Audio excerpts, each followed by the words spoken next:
Apparently ours out of here.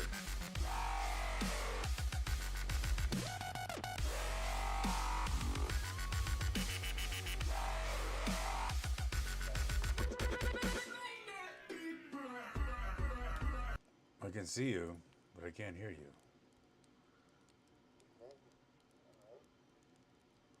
Something's gone terribly wrong.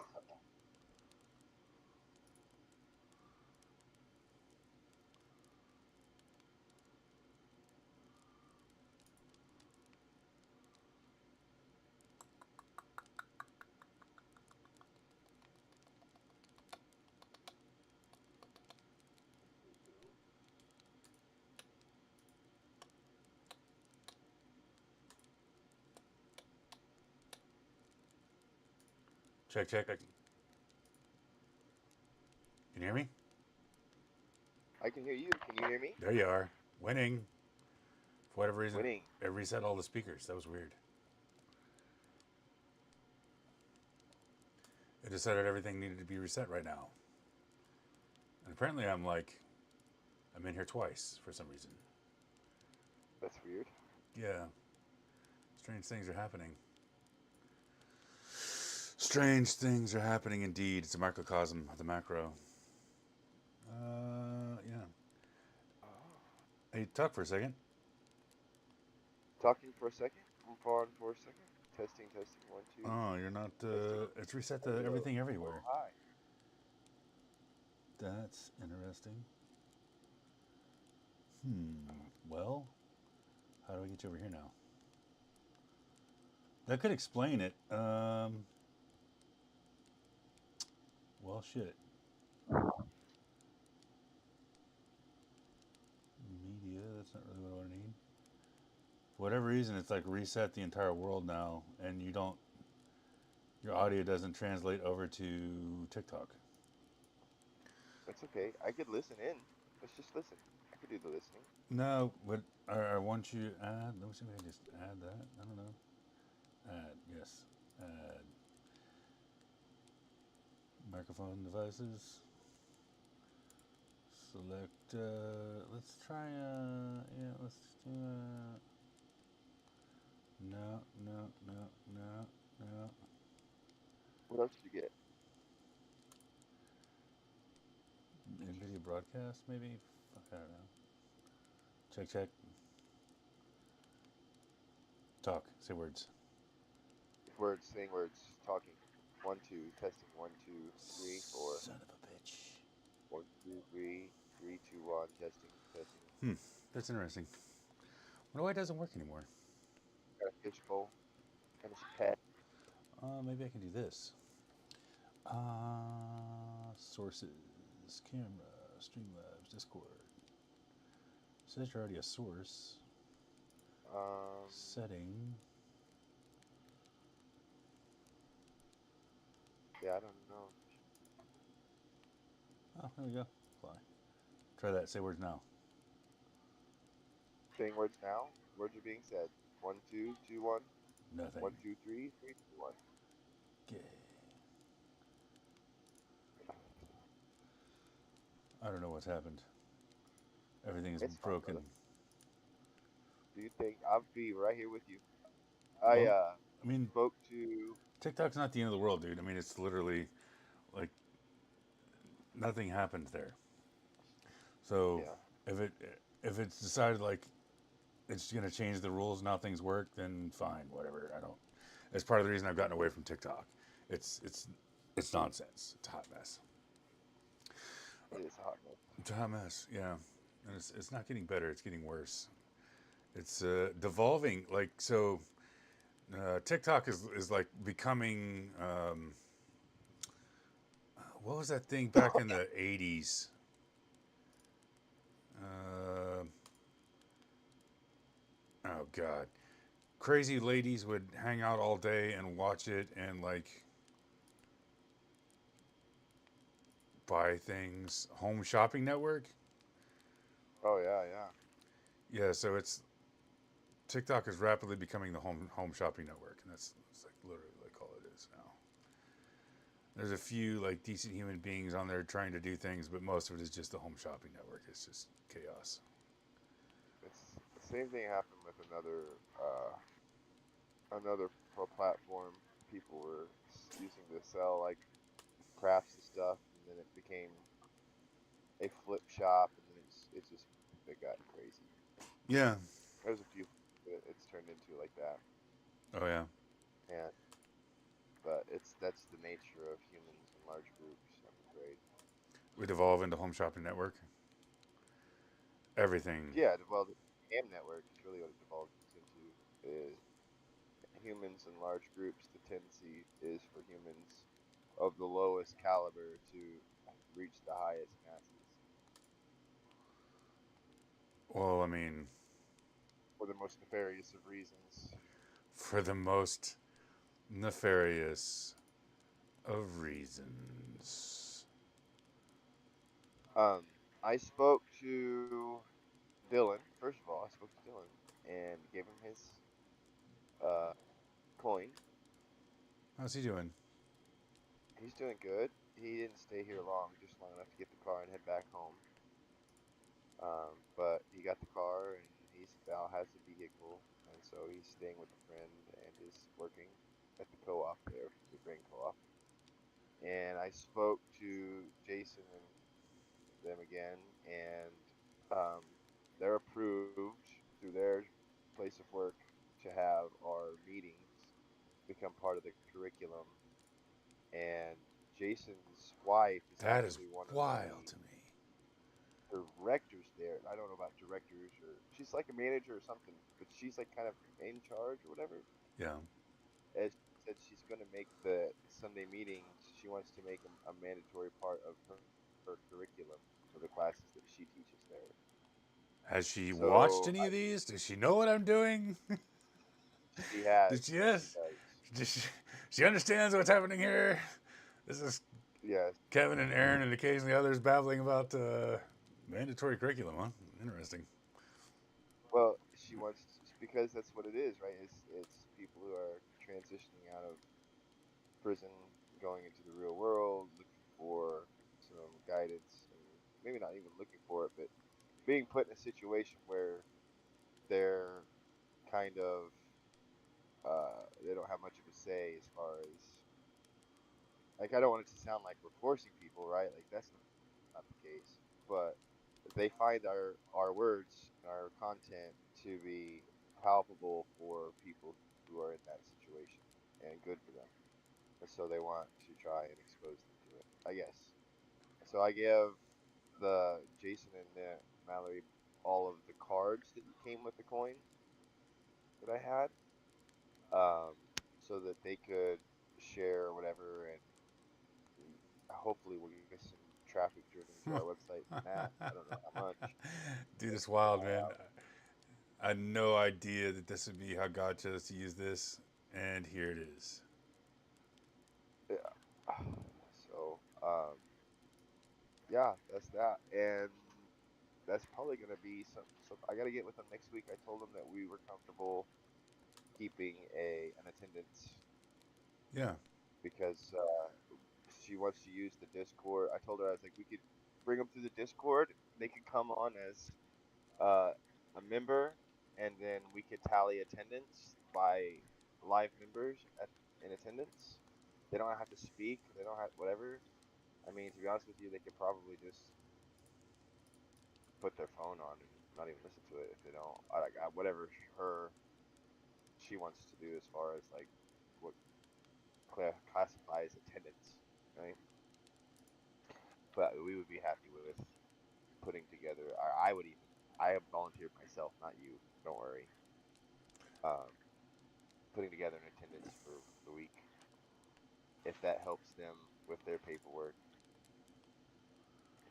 And she said that she has seen the content and she also is aware of the Indiana State program, transition program that you. I don't know if it's the same one that you're talking about.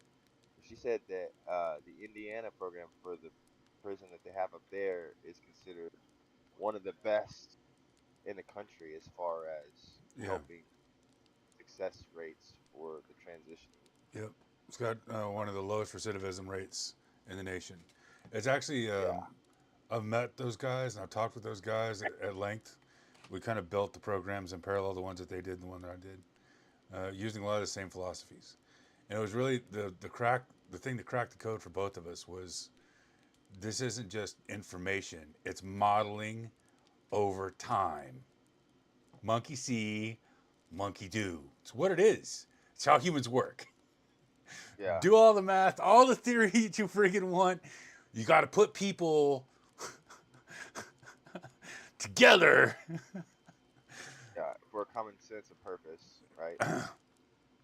Well, the trick is like you become who you spend the most time with, right? So you have to have people that are really super fucking rock solid. If you're gonna put 10 inmates with a person, that person has to become he has to be like rock solid. Otherwise, he'll become like the 10 instead of the 10 becoming like the 1. Ideally, it's not 10 with 1. Ideally, it's 1 with 5. Does that make sense? So one guy that's trying to make the transition spends time with 4 to 5 different people like he wants to become. Right. So you don't end And up. that's usually. Go ahead. I'm sorry, I didn't mean to cut you off. No, go for it. Well, that's usually the strongest. The strongest personality is what the flavors the group personality. It's Yes. just that's human nature. Right? There's a Yes. few psychology and there's this French guy. Maybe he was French. Maybe he was Friggin' French guys. but he was like a 1940s and 50s and 60s type psychiatrist or whatever that literally used the analogy of chemistry, like physical science chemistry, in the constructing of his theory for um, group psychology, group behavioral psychologies. It's he used like the concept of the most common desire will become the desire of the group. The most common aspiration or purpose of the group will drive the remainder of the group. Um, and the strongest bonds within the group will rise to be the group leader of the group. Basically, I mean that's real, just basic gist of it. Like we're not talking psychology for us, my Gustave knowledge Le and my Bon. experience. That sounds right. I guess I don't know. I The can't study of remember. the I popular read a lot. mind. I was not aware I of know. I this, read a lot. and I have studied a lot of psychology. I read a lot of stuff and don't pay attention to the who wrote it, and Yeah. like I just absorb it. That's just the very much. But yeah, the study of the popular mind. Yeah, group behavioral psychology based upon the concept of chemistry. It makes a lot of sense. It's, in my experience, has been absolutely true. So, like, a lot, this is going to sound a little brutal. A lot of my experience with psychology, with group psychology, and the understanding of men in groups has been from job sites. So, Sure. Yeah. yeah. Real interesting experiment. Uh, because they're relatively short durations and because you have to establish a hierarchy of dominance very fast and it has to be an unquestionable hierarchy of dominance with potentially extremely violent people. Um, you get to learn pretty quick, like what works and what doesn't, and how to do it quickly and how to do it effectively. So, um, it's part of the reason my personality is as assertive as it is. It's the animal I had to craft myself to be to survive in that role, to be able to feed myself and subsequently my family. And what he's saying is Well, exactly true. the job site thing is not a lot different. A transitional environment, No, it's not. It is right? a transitional So environment. um, it's not the same as just a random coalescing of humans into a group with no fucking like core or common purpose. Right. Those are different. Those can become chaotic very Right. quickly, right? And out of the chaos arises order based upon the strength of the will of whoever made a decision.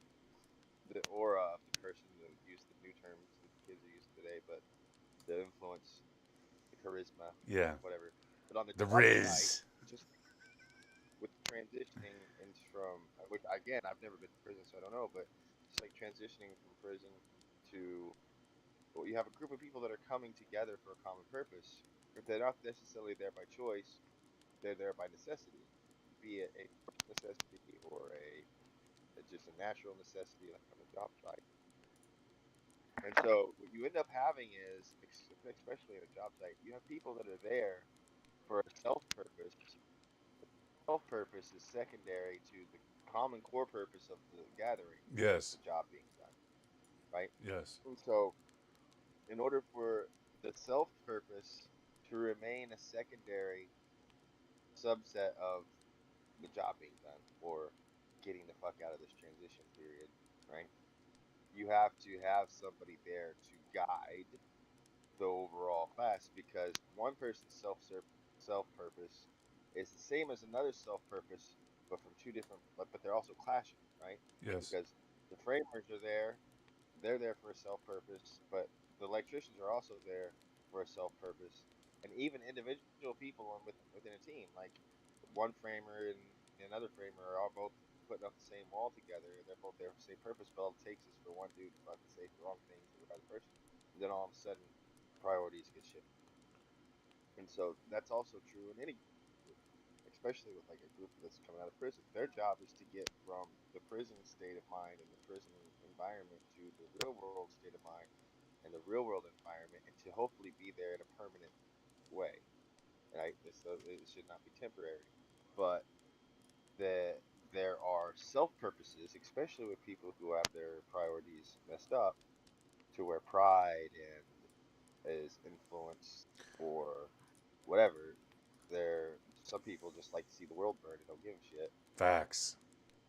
Those purposes can overarch and overreach to the general purpose of the gathering of the group, if you will. And so it is important to have an authoritative person, somebody who can be authoritative and that can assert dominance, not in like a, but I mean, yeah, actually, kind of in a primal way, It's assert a dominant mind or a perspective. That goes back to the leadership thing we were talking yes. about. No, it's exactly leadership, and it is primal, right? So, and the there's a difference between doing it and doing it well, right? There's a huge difference in the ability to do it and doing it masterfully, and you're dancing around it that whole time. So you have to both assert absolute unquestionable dominance and serve the entire population such that you not only have unquestionable authority but absolute security. Does that make any sense? Oh yeah, you're 100% right. And you, some people can walk into any situation Yeah. and handle any sort of group and in a way that commands respect and Yep. exudes Trust. authority Yep. Trust and authority. and trust. That's just a natural. Some people have that riz, right? Some people have that riz. Some people could have an entire program and a set of rules and everything all laid out for them. All they have to do is step in and push buttons and pull levers at the right time when the book tells them to, And they'll fuck it and they all up. gain zero, nothing. Yeah. Right. Yeah. You can't act it. You cannot act it. You can know it, but it's so like perfect example of what we are talking about last week. Maybe 2 weeks ago. 2 weeks ago, everything is kung fu. So conscious or unconscious incompetence. You don't know that you don't know. Conscious incompetence. You try, you do all the things in the book, but nobody will listen to you. Everybody does whatever the fuck they want.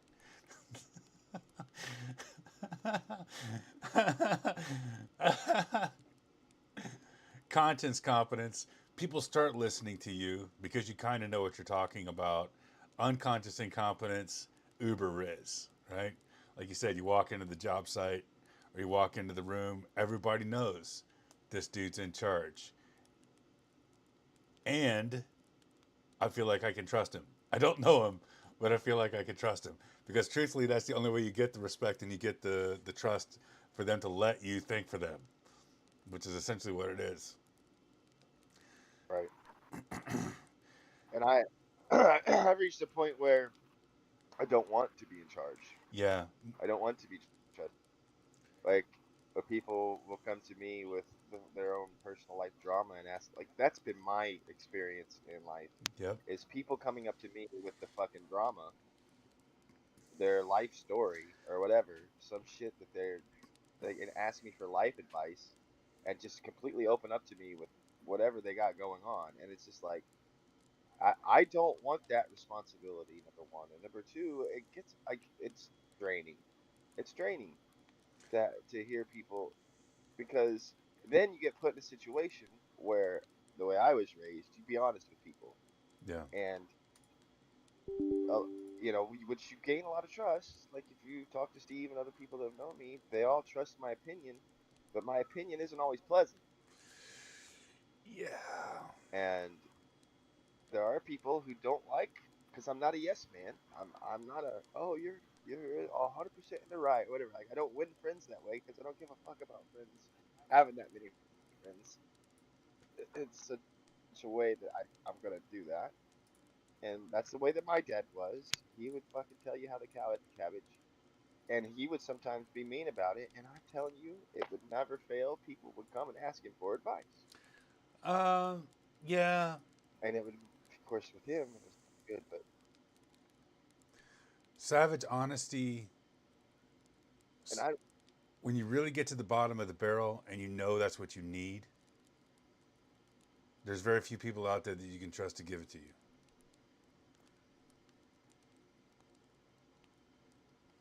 that, yeah, aren't trying to get over on you for some Yeah. reason or in some way. They're generally the assholes that you don't like and trust. Well, you trust them, but you don't like them because they'll tell you exactly what they're thinking all the time. And that's generally not nice. People don't like things that aren't nice. But when your ass is really in the fire, when you're really up against the wall, it's the not nice motherfucker that's going to tell you what you need to hear usually. More, 100%. more often than And that's not, like, so they want 100% what now? they want me to come up there. Well, I 100% agree with you, and they want me to come up there and talk to these people that are in transition, and I'm like, well, I'll come and talk to them, but I can't promise you that I'm gonna tell you what they want to hear, because, like, first of all, I don't have that experience, Yeah. right? I just don't. I don't have that experience, but I have some experience transitioning from a restricted, confined, quarantined life into a free, open, and very dangerous sort of life, right? Like, going from the military, which is very rigid, and you have It's a all very these similar rules and transition. guidelines. Um, the difference is that I'm not gonna find myself back in the military if I don't dot my I's and cross my T's, right? But you're right, it is, because in the military, there's a lot of your priorities are set for you, and I struggled with this.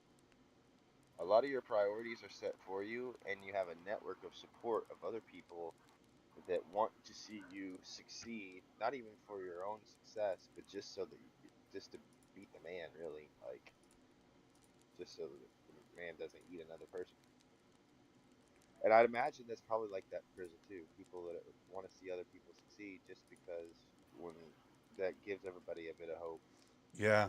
But at the same time, the hope isn't one of the things that a lot of the real brazen type personalities are not out there wanting to be talking about hope and priorities and all this stuff because there's a lot of uh, well, it's not toxic. It's more detrimental masculinity, Oh, detrimental bravado and pride in that sort of an environment it because you go from a very primal situation where how you present yourself and how you know, letting your weaknesses show becomes something that other people are going to use against you to now all of a sudden you're transitioning to a period where you have to acknowledge your weaknesses, you have to address them, and you have to work on them, and you you have to let your guard down.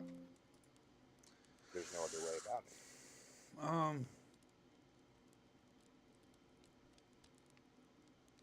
it's different. It's a different thing. It's a different way of life. It's a different way of looking at yourself. It's a different way of looking at the world. And you're transitioning into a different world. Just like transitioning from the military into the civilian life is drastically different, which includes like behavior, mindset, reference frame, everything. Um, Prison is much the same, but it's not just so. The prison mindset is analogous to and anathema of the poverty mindset, which is, and this is going to sound cold as fuck, they're feral humans. They're not feral by nature, they're feral by influence Yes. because of what we said at what we started talking about. Because amongst the population of people who are in prison, there is a group, there is a number of those individuals who are truly a feral mindset. Yes. Yeah, the sociopaths. And the feral mindset, regardless of what any psychologist says, regardless of all of that bullshit, regardless of the training that somebody has, you can. I've read and watched documentaries about prison psychiatrists and stuff. The feral mindset, the feral human mindset, is the most strong mindset that there is Yeah. because it boils down to the core of survival and dominance. Yeah. And there is no other thing else that is greater than feral survival and dominance. And feral survival and dominance is something that exists within 99% of humans. Yeah. It's So it's not. no, it is the Does that make animal just sense? under the absolutely. It's the animal just under the surface. So like in a large group when panic sets in, you see it. You see it in the herd. If they think there's gunfire, if they think there's danger, um, when I went down to Katrina, the people that hadn't seen running water, electricity, or food for 30 days, just under the glistening, shiny surface is an animal, and every single one of us. This is, we talked about this just a few weeks back. The abyss, the darkness, the shadow that Jung talks about. Right. The hippie woo woo clan tribe, they want to talk about the shadow as the stuff, the butt hurt stuff from when you were a kid. Mommy didn't validate me. Daddy was an asshole. Yeah, you need to deal with some of that stuff. And there's some real traumas. I'm not trying to like there's some real traumas. I was beat until I pissed blood. I understand. There's some, and even like verbal abuse. I understand. I really do. I really really do. But that's not the whole part of the shadow. The whole part of the shadow, the abyss. You're capable of the same shit as Hitler. You're capable of worse. Just under that thin veneer is an animal. Is an animal that is capable of things that you don't want to Well, admit. 100%. Or that you're not even aware of. Yeah, that we're not even You're aware not of. even aware of what you're capable of. And that veneer is a little thinner for those folks. But when you when you see a group of people, and amongst them are a handful of people that Real build their predators. core around that, right? Real predators.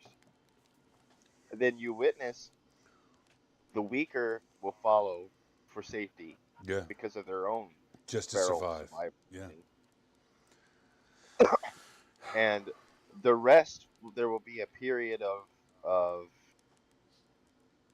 struggle between the power poles, if you will. Yeah. But given enough time, eventually it will lineate itself out into a order of authority from high to low. And that's why you could go into a prison and you see that yes, there are different gangs or whatever, but like even amongst the gangs, the leaders talk amongst themselves Yes. because they understand that. Yeah. And there's nothing like that that exists in a healthy way in, in the real world I disagree. because the mind, okay, So the same power structure that exists inside of a prison is a microcosm of the exact same power structure that exists outside the prison. The power dynamics are slightly different because it's a microcosm within a tightly controlled architecture, but the same thing exists outside. Now, call me crazy, but hold on for just a second. Now, whether you want to look at the micro or you want to look at the macro, I'm listening. let's start with the micro. So, on a micro level, you'll look at a neighborhood to neighborhood, block to block crime syndicate or series of crime syndicates. Generally, there's turf wars, and the low level guys fight amongst each other, but the bosses know each other and they talk. Maybe not directly, they may talk through people, but they communicate. If you want to go out to the macro, look at the level of regional and state and national and international politics. The same thing happens in exactly the same ways for exactly the same reasons and exactly the same architectures on the local, regional, state, national, and international political architectures. Same things happen in exactly the same ways um, in the financial circles uh, and in the crime Sure, circles. but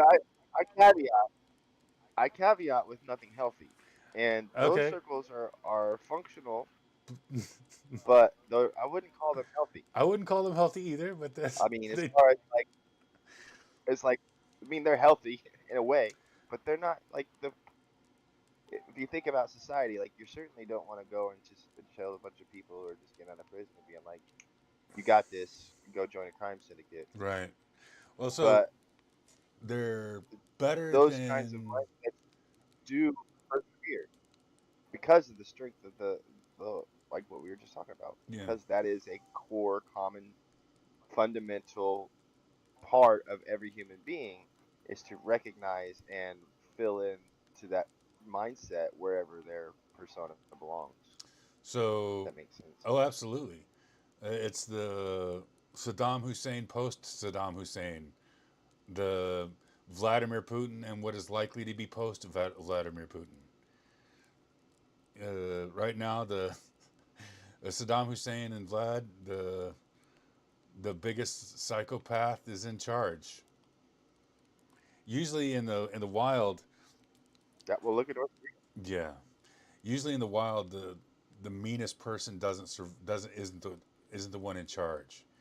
Often in prison, it's not the biggest, strongest motherfucker in the yard that's the one in charge. It's generally in the wild, and oftentimes in prison. Although in prison they're sometimes the most savage. Um, and the wild is generally the one that can make the most long-term relationships in the wild. Generally, at least they have the longest reigns. The savages will come up for a short-term reign, and this is relatively true in human experience as well. They'll come up for a short-term reign, but then they're generally ended by whoever's the next savage. Very analogous to Conor McGregor, right? He was the biggest, baddest boy in the yard Hmm. until Hermagomedov came along, who was the biggest, baddest boy in the yard until he got tired. The thing about being the baddest savage is eventually you'll get tired. Genghis Khan, he got tired. Yeah, you're not wrong. 100%. As you said, it's not healthy, right? So it's better than in the Saddam Hussein example. It's better than the alternative. Without Saddam Hussein, you have a million independent savage bastards running around killing anything that moves that doesn't have an alliance to them. Much like the warring warlords in Africa. They'll have a few hundred boys that they've killed their parents and conscribed them into servitude, and they're running around chopping each other up for dumb shit with machetes. Because they have a very short term hand to mouth Yeah. perspective, it's very self destructive, and they're not even aware that they're literally creating their own downfall and ensuring that themselves and their posterity will never accomplish or accumulate or amount to anything more than exactly what they're doing because of the level of violence. But that's indicative to the situation, though, right? As things become more violent, things become more short term because you end up dealing with matters of survival instead of matters of let's say accumulation, because civilization really is an exercise in accumulation, right? An accumulation of essentially time value, because you're able to start working on longer and longer term projects, and the ability to work on longer and longer term projects, you can have higher and higher qualities of life. Qualities of life. I think we may have passed the zenith on that. We may have actually exceeded the maybe into the land of diminishing returns at this point. But, that's a different conversation for a different time. So what we're talking about now, though, is helping these guys make the transition from that mindset, from that short-term survival mindset, to the long-term vision, execution, life, essentially. Right. Cycle. Yeah. It's not even. It's a cycle. It's transitioning from short term, near term survival, Yes. which is the kind of mindset that you get when you're in boot camp or some difficult situation, Poverty. to a cyclic and a compounding cycle of vision, actions, and success or reconfiguration. Yeah. Which is part of the reason I put the four seasons and the solar precession, the maximums and minimums, the solstices and the equinoxes, and the axial precession, 25,000 year cycle, just strictly for the idea of expanding one's time horizon perspective. Because that's so much of it, right? You go from when you're really poor. I was a bit of a feral human. My dad was relatively successful, but it was kind of by accident, if that makes any sense. He just worked really fucking hard and beat the rock with his face until something happened. Uh, in his role, he had to get into, started working as a superintendent on large scale jobs, which meant he had to get into multi year time horizons. And in getting into multi year time horizons, he became very successful professionally, but never applied any of it personally. And I essentially modeled that, right? Because that's what I was modeled. Never did I realize, even though I studied history, and he studies history, he's a super history fan. The time horizon never applies to one the individual, right? It never gets in. It's something you look at but never inculcate. Don't know why. Then I started hanging around rich people, Right. and I realized that they don't talk about how they're going to pay the bills this month or what they're going to do this Friday when they get a paycheck. That's not how these people think at all. Uh, and in realizing that, I started. It changed my perspective on the world. Right, it changed my whole perspective on the world, and that's when things really started changing for me. I started really started making some kind of progress. And not that it's been easy or that I've been some savant at it, but I have managed to make a transition that most people don't make. And I've avoided suicide, which is something a million men a year can't say they did. Shit. Oh. Yeah, that's what we do every day Yeah. though. Yeah. But it's like I don't really know what it's like to go to prison. You can't really know what it's like to deal with depression until you've stood at that abyss. Until you've really thought about it, until you've really wanted it for a long time. Knowing what that means and what that is, I don't know what it's like to go to war. I don't know what it's like to be in prison. I can guess. I can have some understandings. I know what it's like to be poor. I know what it's like to be extremely depressed. I know what it's like to have nothing. I know what it's like to be homeless. I know what it's like to come back from losing everything. I know that. I've been there. I've done that. Yeah. And I was in the military for 10 years, and I still don't, I can't put myself in the same mindset as the people that were boots on the ground. Right. And like I saw a different, completely different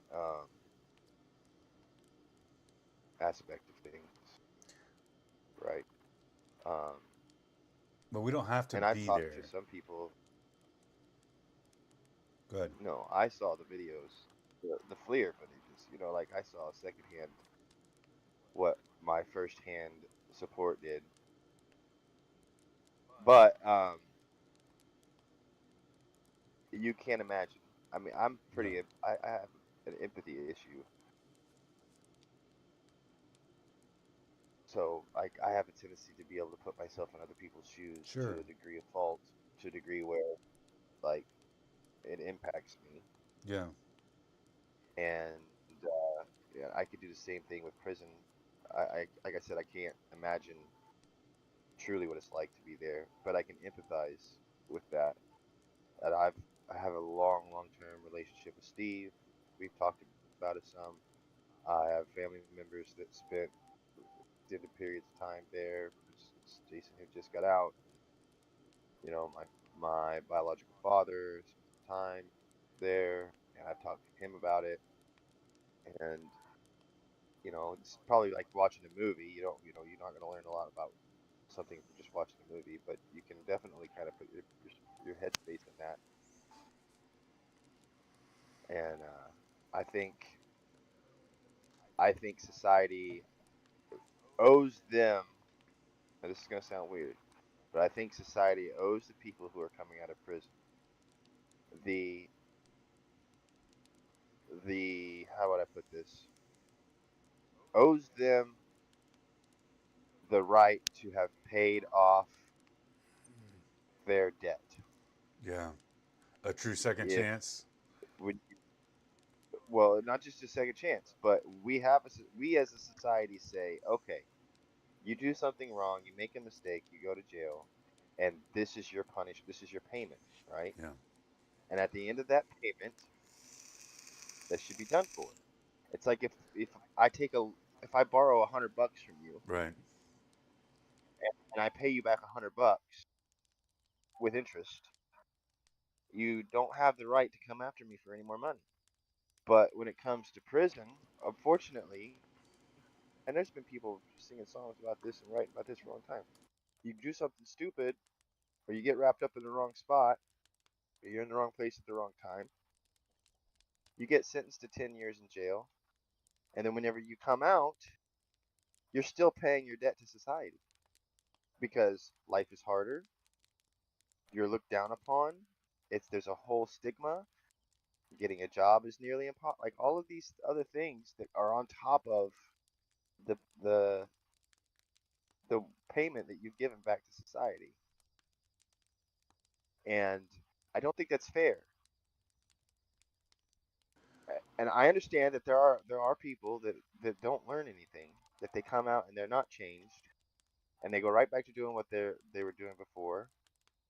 But there are also some of those people that come out and cannot or do not have the foundation to succeed because they're so institutionalized. And part of the reason why we institutionalize them is because we have this prison for profit fucking thing that goes on in our country now, where prison is no longer a tool to correct society or societal dysfunction. It is now a tool for people to profit off of the fucking pervasive societal dysfunction that exists. I agree. I think, And I hate that. yeah, it's actually pretty disgusting. Um, the for-profit prison system thing is one of the worst atrocities that has existed in the United States ever. The if you really dig into it, it's a lot darker than that. It gets really, really dark. It's very, very fucking much so. I've actually dug into it a little bit. Well, hello, grind. What's up, Steve? Did you have a good week? Oh, hello. What's up? What's Yes, up? I had a great week, man. Sorry for being tardy here. I had an unexpected showing, It's all right, buddy. but I am here. Yeah. But It's all I good. It's a think good thing. So any continue, Aaron. system, any system that profits off of the the downfall of a human or off of the suffering of humans should be should be torn apart. There should be no system that profits off the suffering of others. Agreed. Even if some people put Second. themselves in a situation to be to be you know to suffer, right? Like I when my kids get in trouble, I don't profit from their troubles. I suffer, and we as a society should suffer for their troubles. Oh, we do. Like, so, But I also know it's not my fight, so I mean, realistically, a society is only as good, a chain is only as strong as its weakest link, right? And a civilization is right. really only as strong as its weakest members. Now, there's something to be said by how a civilization can be judged by how it takes care of its weakest members. That, and we're not doing well. Uh, the physically infirm, the ill, children, the elderly, our veterans, we're not doing well as a civilization in how we take care of our weakest members. And, psychologically, sociologically, socioeconomically, a lot of the folks that are in the prison system, talking about that darkness, are there. Many would argue by design, not on accident at all. They were born into the funnel um, that was created on purpose to fill that, which I hate to think is real, but damn it, it looks like it is. Um, Trying to stay out of that rabbit hole, that's a friggin' deep one. But so back to the point, Well, yeah. Go ahead. we do need to give these guys not just a second chance and a forgive as you wish to be forgiven, right? Everybody messes up. A lot of these guys, I would be willing to bet there's a fairly good portion that didn't really mess up. They were just kind of victims of the system. Easy targets, whatever. Because it is a for-profit system, if you get a speeding ticket and don't pay it, that can end up in jail time pretty quickly. If you get a divorce Oh yeah. and you're not able to pay the child support, I know quite a few guys that have to. They work 40 hours a week and they keep less than $100 a week. They're supposed to live on $300 to $400 a month, $300 a month. I know one dude that gets $43 a month. That's all he had. That's all he has to live on. $43 a month. I don't know how the fuck he does it. Um, I don't know how that works. I can tell you, I'm going through that right now. yeah. I'm supposed to pay, 650 bucks a month in child support for a child that's 20 years old, Wow. and I owe.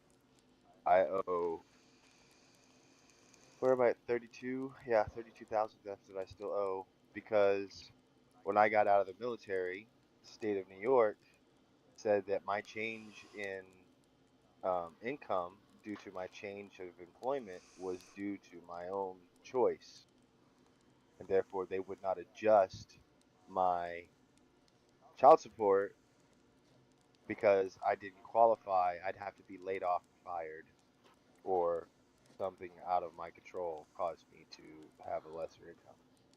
So then Arkansas, upholding New York child support because they get a cut out of it, decided that they were going to take all my money.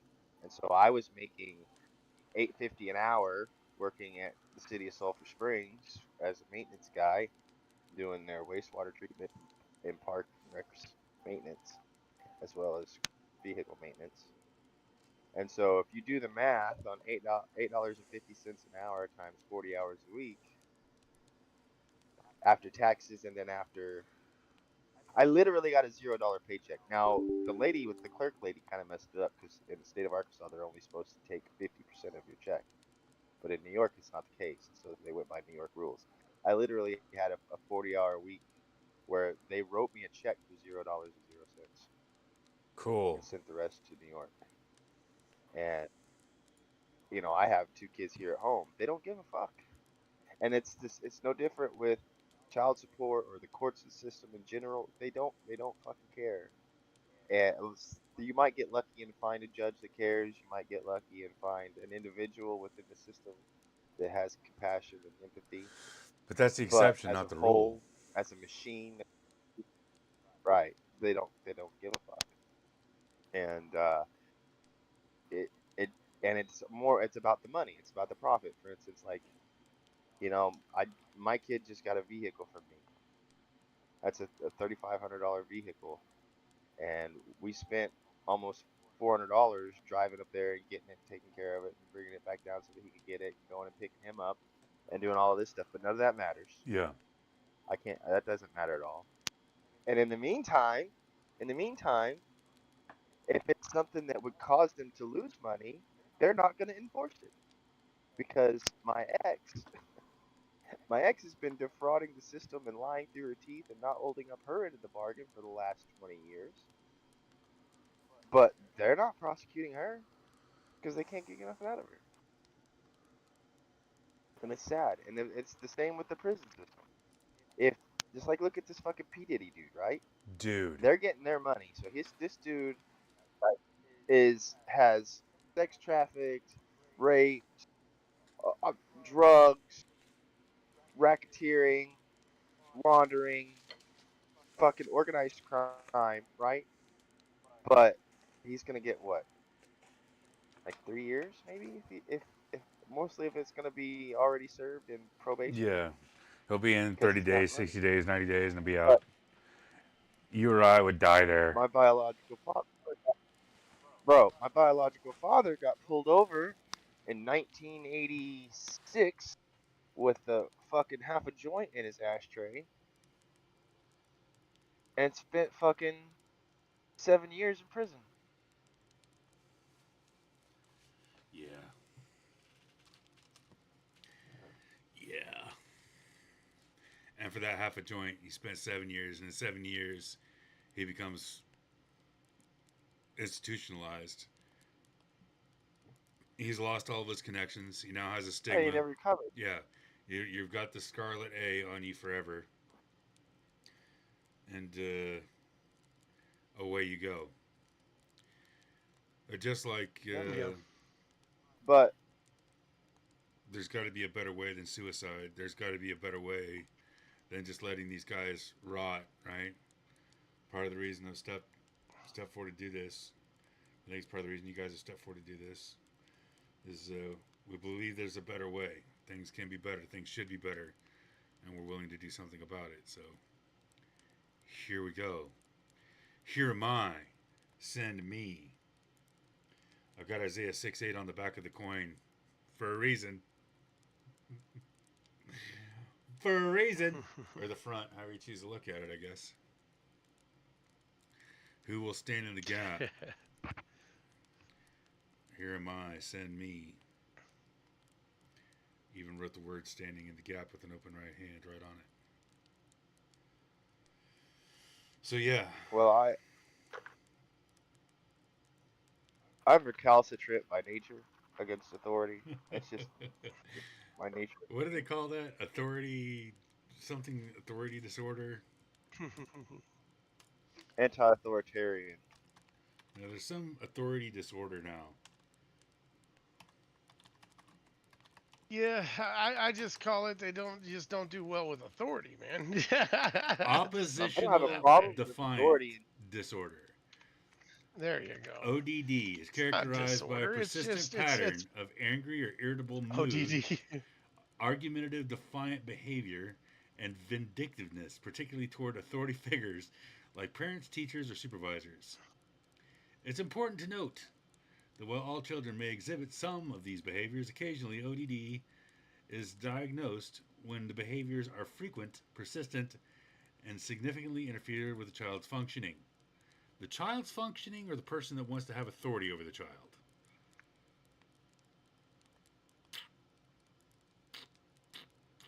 I don't have a problem with fair authority,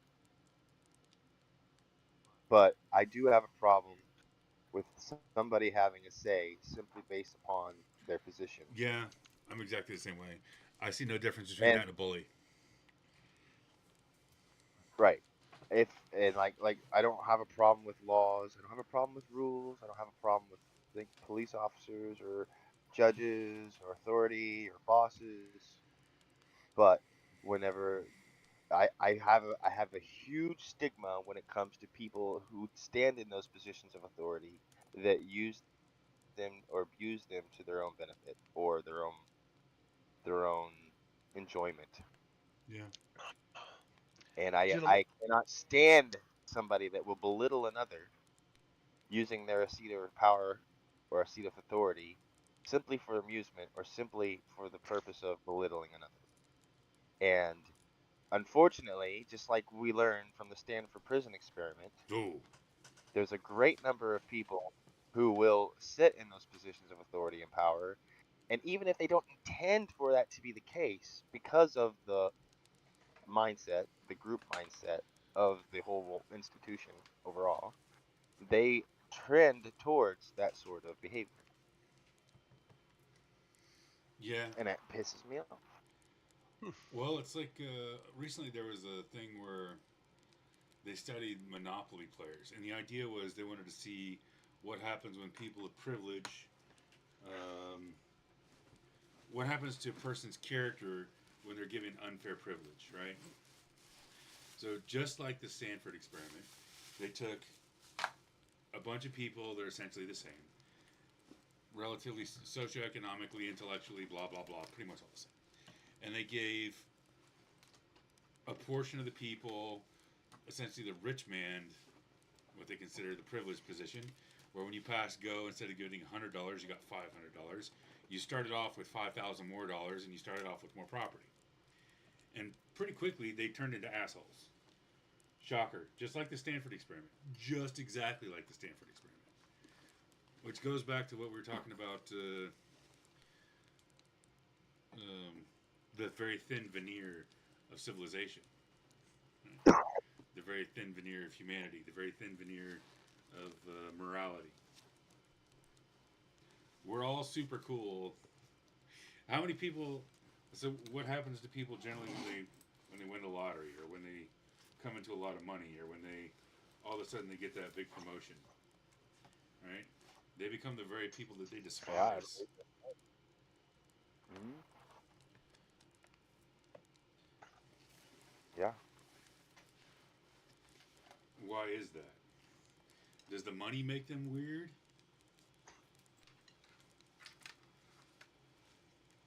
Well, I can tell you what I think. I mean, what do you think? It's because they're no longer at the mercy of the goodwill of others. Ooh.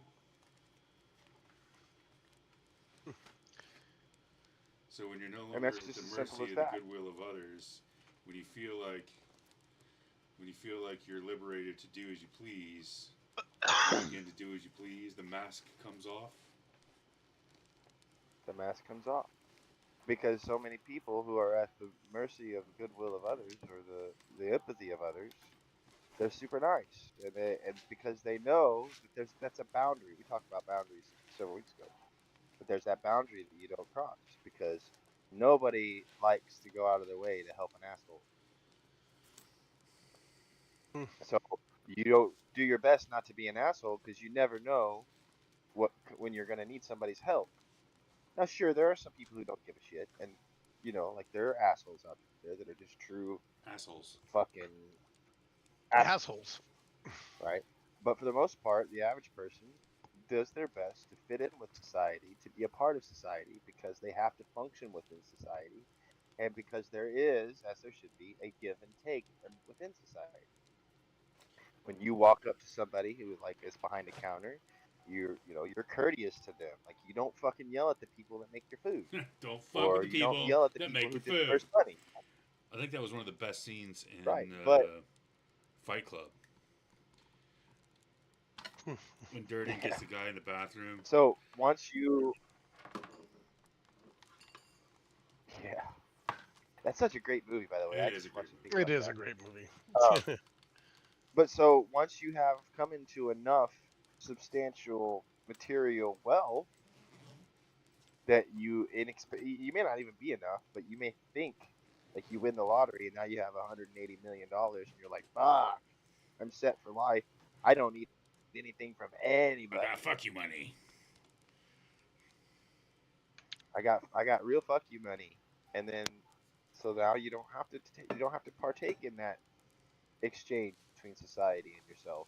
You're no longer at the behest of other people's goodwill or It should be working. Oops, sorry. generosity.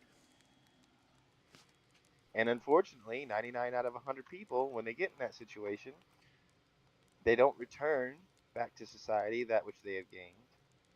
They hoard and become assholes, and then they try to Do they keep up with the become Joneses, and they buy them. assholes? I think it's like alcohol, where it doesn't. Well, Alcohol doesn't I make you think an 99 asshole. people out of You're a fucking asshole, 100 and are, alcohol yeah, reveals it.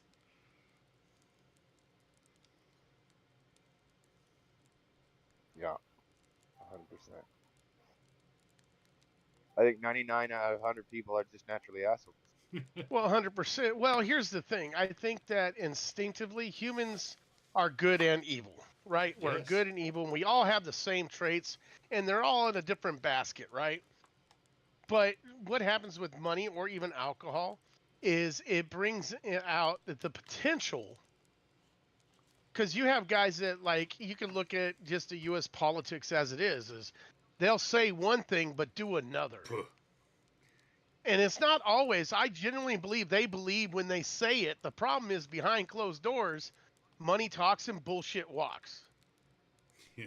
And that's the overriding thing is that the truth is money corrupts. That gets to us. It gives us a power, it gives us a sense of I have power, I'm better than. Sam. Yeah. I mean, that's what I believe. And then with alcohol, like you said, that's where you can kind of see that what we call dickish. Dickish. Like, oh, that dude's a crazy, that dude's an angry, yeah, Dickensian, I think I've heard. Listen, I have to step aside and take a phone call. Sam is calling me. Cool. Oh, okay, tell You Sam do I said okay? hi. I will just mute and listen while I speak to him. Okay. What is tonight's actual topic? Because I missed it We for the never last few weekends. we never got started. So we've been going through learning Okay. last 3-4 weeks. Started the personal growth and mastery section of Book of the Brother. This section is a science of learning and skill acquisition. Started off at the top, basic Mm. stuff: conscious incompetence, unconscious incompetence, conscious competence, and unconscious competence. The basics there. Setting specific and measurable goals, consistent practice, seeking feedback. And then last week did habits, using habits to learn. Talked about learning being the master skill because pretty much all skills require learning. You have to be able to learn to get a new skill. Ergo, learning is the master skill. And then using habits Yeah. to learn from, up to and including building a habit of learning. What are habits, cues, routines, and rewards The cue is the thing, the trigger that initiates the event. The routine is the thing you do, and the reward is the thing you get. Use the Pavlov's dog example. Rang the bell, got the treat, salivated, and just like the dog, we'll salivate without even actually getting a treat because we're programmable like that. This week, accelerating learning and skill acquisition. Wanted to get into some stuff about spaced repetition, active recall, and then like how learning isn't just part of your mind. You actually need to take care of your body, your physical health. Your ability to learn is going to be impacted, either improved or detracted from by your physical ability. But so backstory for you, Aaron has gotten in contact, or someone has gotten in contact with Aaron about a group of guys that are transitioning out of the judicial system, and I actually met them on the 4th of July. yeah, super cool. Coincidentally, yes, it was really cool. And you know what's funny is on that backstory is I've being a just to give a personal caveat is I'm an ex-felon. I was released in 2008 of June. And I've done pretty well for myself. So Yeah. I feel like I've always had a thing for wanting to help folks transition because challenges wise, there's so many. And look, I had a short stint to some of these guys. Sure. 3 years is a long time, Yeah. but it's not that long when you see guys that are in there for 5 or 7 or been in and out. Been A whole in lot, for yeah. 3 years, out for a year, and back in for another 3 or 4. Sure. That transition to actually feeling like you're accomplishing something is monumental. Sure. And the pain and embarrassment as a man,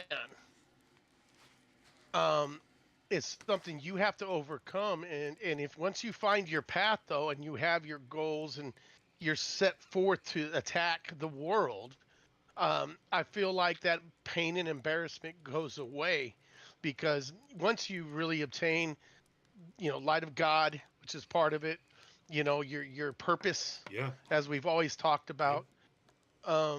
It's something that I feel like, it's not really, look, you have these programs that do focus on God, but I don't think they focus on the reality. And when the guys get out, they go to a halfway house and they're around a bunch of crackheads and put in the same environment they left that got them there in the first place. Sure. So before you got here, Aaron and I And talked so, about that. yeah, Yeah.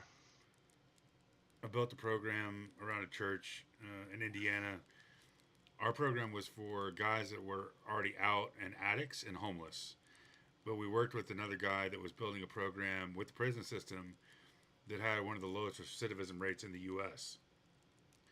And okay. the reason that we found we were able to make the program successful was mentorship, right? So just like you said, you have to reset, and this is no different, right? So I've done essentially the same thing as you do in Alcoholics Anonymous, as you do in Celebrate Recovery, as you do in any of these other programs.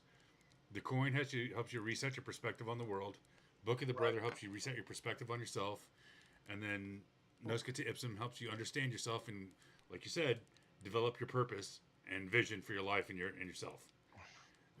It's all the same. Right. And it's not just Celebrate Recovery, and it's not just Alcoholics Anonymous, and it's not just every 12-step program ever, and Christianity and Buddhism and Sikhism, and all of them do the same thing: perspective of the world, perspective of yourself, and then vision for the future. Because absolutely, yeah, it's the commonality. It's the framework for success as a human, tried and tested throughout all civilizations across all time. We found a few things that work. This is one of them. Yeah. And if you talk to anyone that's kind of in my situation where they've come out and become successful, they found a purpose. Yeah. And that purpose keeps you going when you're flipping burgers. Sure. When you're being accused of stealing food from the work that you're at and you didn't. Like, I had that happen at Popeyes. Yeah. They accused me of stealing chicken. I was like, bro, I'm not stealing your chicken. But they said it looked suspicious, so they fired me. Cool. No evidence, nothing was missing. They couldn't prove anything was missing. I wouldn't sign the paper. You know what I mean? Because I'm like, the hell with you. But that's okay. You know what? That's it. So I just, what did I do? Do what men need to do is step forward, go to the Adapt and next job, and overcome. literally said, hey, this is what happened. Told them the truth. I told them the truth and went to work under a sous chef the next day. Cool. Said, hey, these guys just lost my job. Da, da, da. It was weird. So yeah, it's something like I started writing thing. It's called HELP, and I love the acronym here. Is Help Everyone Live Productively. Yeah. So that's the acronym of the charity I want to start, and actually have started to kind of build the business around. And then my daughter-in-law works with at-risk youth, Yeah. and so she's been volunteering at the Dream Center and some other areas in South Little Rock. Yeah. I think North Little Rock and South Little Rock. And so where she's going to be working on some stuff too. So I think it's just God works in amazing ways when you're trying to put forth an effort, and you have a lot on your plate. You're like, wow, I don't have time for this, and then things pop up that allow you to make it part of your time. Yeah, I swear, it's so weird. Just you run into it, because I think God knows what's in your heart, and if you're really trying to pursue a purpose, things will show up in your life that seem random, but are they? Well, no, they're not. So we talked about that like 3 weeks ago. No. I think this is actually so. Right now, this seems like it's critical for guys that are extremely depressed or suicidal, for guys that are lost, for guys that are coming back from addiction, guys that are coming back from incarceration. But the truth is, like here really soon, this is going to be like 90% of the population. We're standing on the precipice of Yeah. a breakdown of civilization. We don't know as individuals, as a society, how to find purpose outside of a job title, and we're about to have to be forced to. We're not. Oh, we're talking half the population ain't gonna work. Yeah. And without work, they're not going to see purpose. Without purpose, they're not going to have an identity. Without identity, it's going to get real nasty. It's going to get real nasty. So it's Yeah, it is. super important for all these transitional groups, for the people that have already been cast out, cast aside, overlooked, neglected. Society didn't work for them, and it doesn't work for a lot of people, which I think is part of the reason so many people are so angry. Is they see people succeeding, they were told that they'd be able to succeed, and they don't have a path. There's no fucking path. There's no boots. There's no That's ladder. right. No, you gotta build your own damn ladder. You got to build your own damn ladder. But And you gotta pray. Yeah, and you gotta pray along the way that nobody comes around and kicks it, and pushes it into pieces again, oh, dude, motherfuckers which are happens gonna, all too yeah. often. Sorry, continue. But people are gonna set it on fire. People are gonna set it. They're gonna take a chainsaw to it. They're gonna do all the things. But Yeah. if your expectation is, and this is one of the things I think the Buddhists got really right, if your expectations are the life is going to be easy and it's all going to be roses and things are going to be handed to you, watching your ladder get set on fire and cut up like by a chainsaw and termites thrown on it and acid thrown on it and everything else that occurs is much, much harder to deal with than if your expectation is this is not going to be easy, but I can do it. I'm going to Yep. face storms and trials Yep. in my life, but I can do it. And even that is harder than facing those storms and trials with others beside you. And even that is harder than facing those storms and trials with others beside you and people that have gone through those storms and trials before you, ahead of you, helping you get through those storms and trials, right? So if you put all of those things into perspective, and then on top of that, and this is how society is supposed to work. So you have the people that have gone before you, the people that are walking with you, and the people that you can help behind you. This is how society is supposed to work. Mm-hmm. Yes, sir. It's one of the greatest things I think we've lost. We've lost the cohesion of the family generationally, intergenerationally. We've lost cohesion of the community generationally, intergenerationally. And we're suffering because of it. And there's a lot of the population is suffering now, but it's going to get really bad really soon. We got about 15 years. I think the technology is going to Yeah, be I there way mean, I before don't that. think. I wonder if we have that. I don't think it's. I think 15 years is wishful thinking. Honestly. Well, so I Um. think we're going to see probably 30-40% layoffs probably in the next 7 years, 5 to 7 years. Technologically, I think we'll probably be there in the Right. next 2 to 3 years. But if you look at technological adoption, and I think it's going to be forced fast. So Right. historically, a technology adoption on this scale has been in the time scale of about 100 years, 70 to 100 years. But I think this one's going to be much, much faster, which is why I say 10 to 20. I think the forcing function, the economic um, ramifications of it, the companies will either have to adopt or die. I think they're going to be forced into adoption very, very fast, which is going to force Yep. the paradigm shift. But very, very fast for them is still 15 to 20 years, right? Oh, Yeah, and I would say that you're going to see the push, and I think it's going to be automation. So you're going to see the warehouse jobs go first. You're going to, I and think then you're you're going to going to see see white the collar. trucking.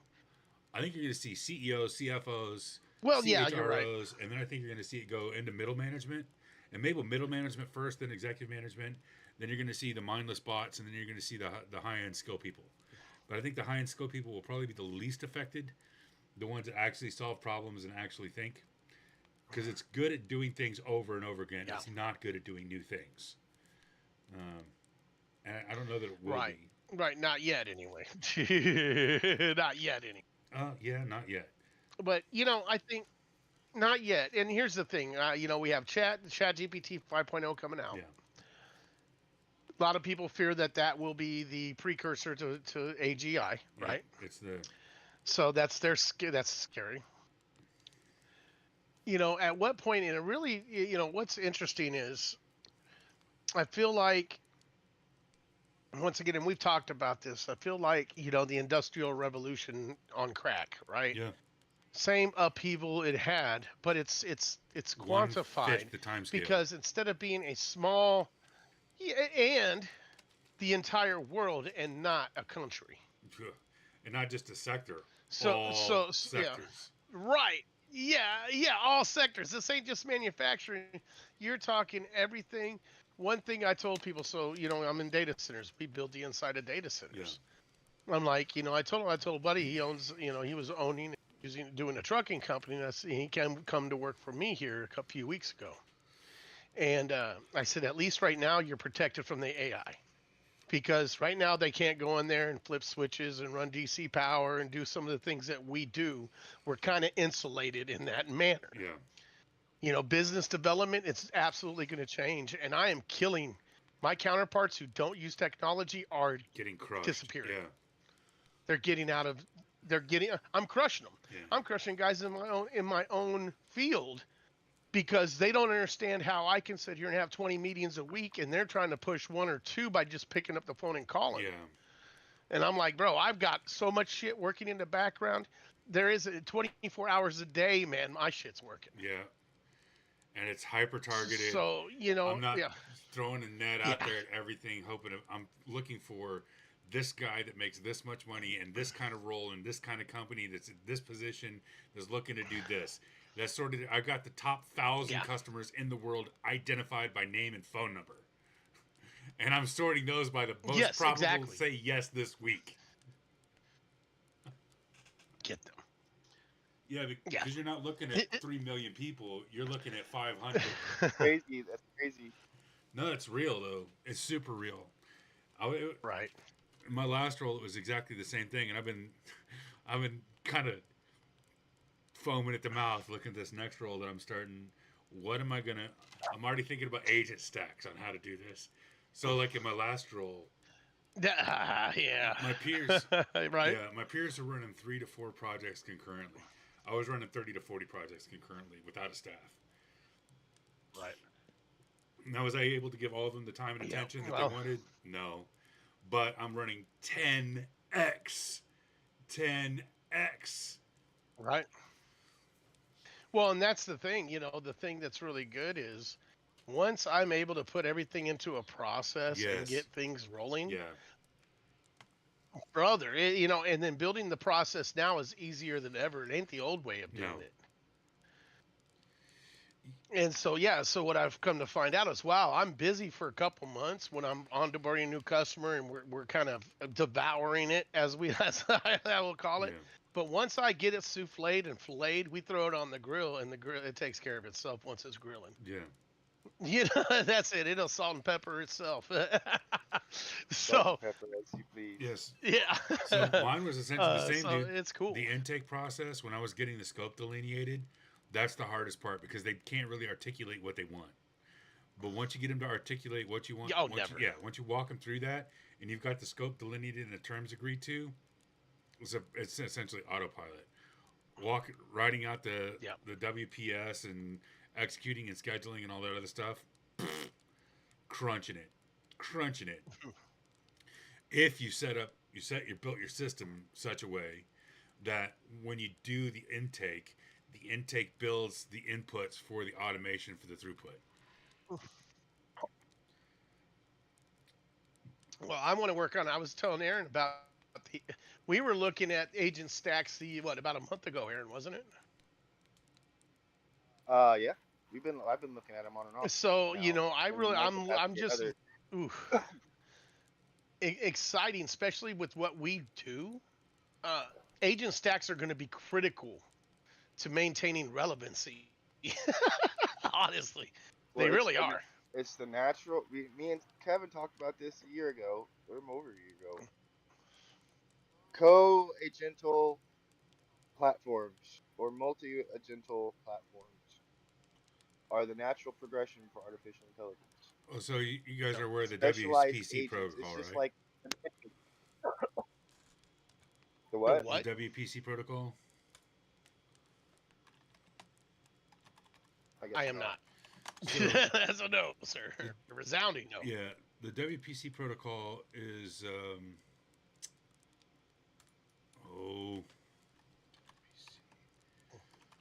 multi-agent platform, agentic platform. And this was something that Google just released here recently, and we were releasing 50,000 AI things right now, day about a month ago, 2 months ago. Mm-hmm. I thought it was WPC. Is it not WPC? Is it NPC? Maybe it's NPC.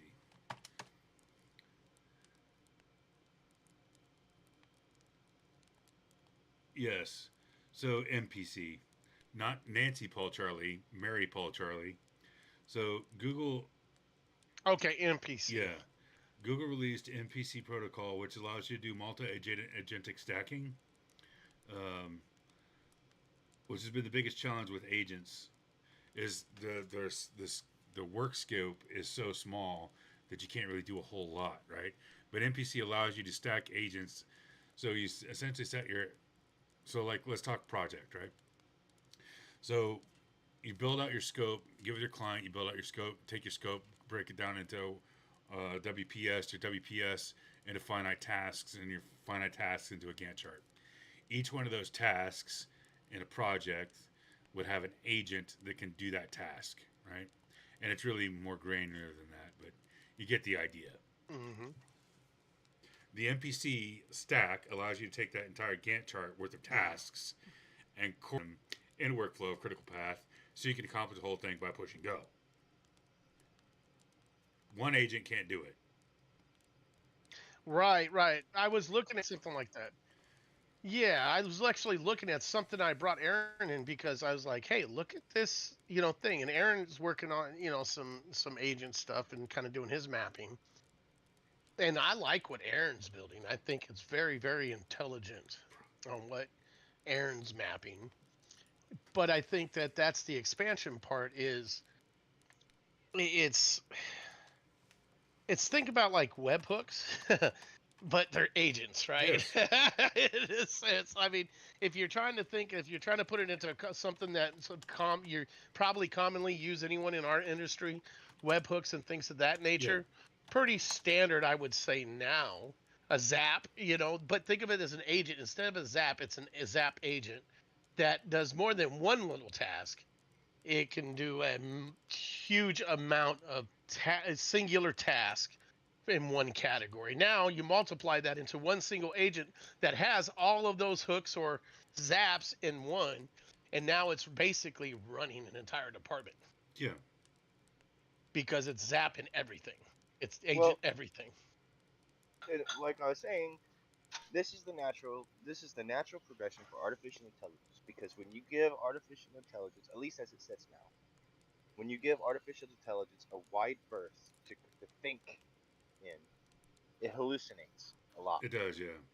But when you take an artificial intelligence and you hyper focus it on a very narrow task field, Right. it hallucinates less and becomes much more efficient, right? Because you can narrow down your training data, you can really focus it in. And so it's just like an engine.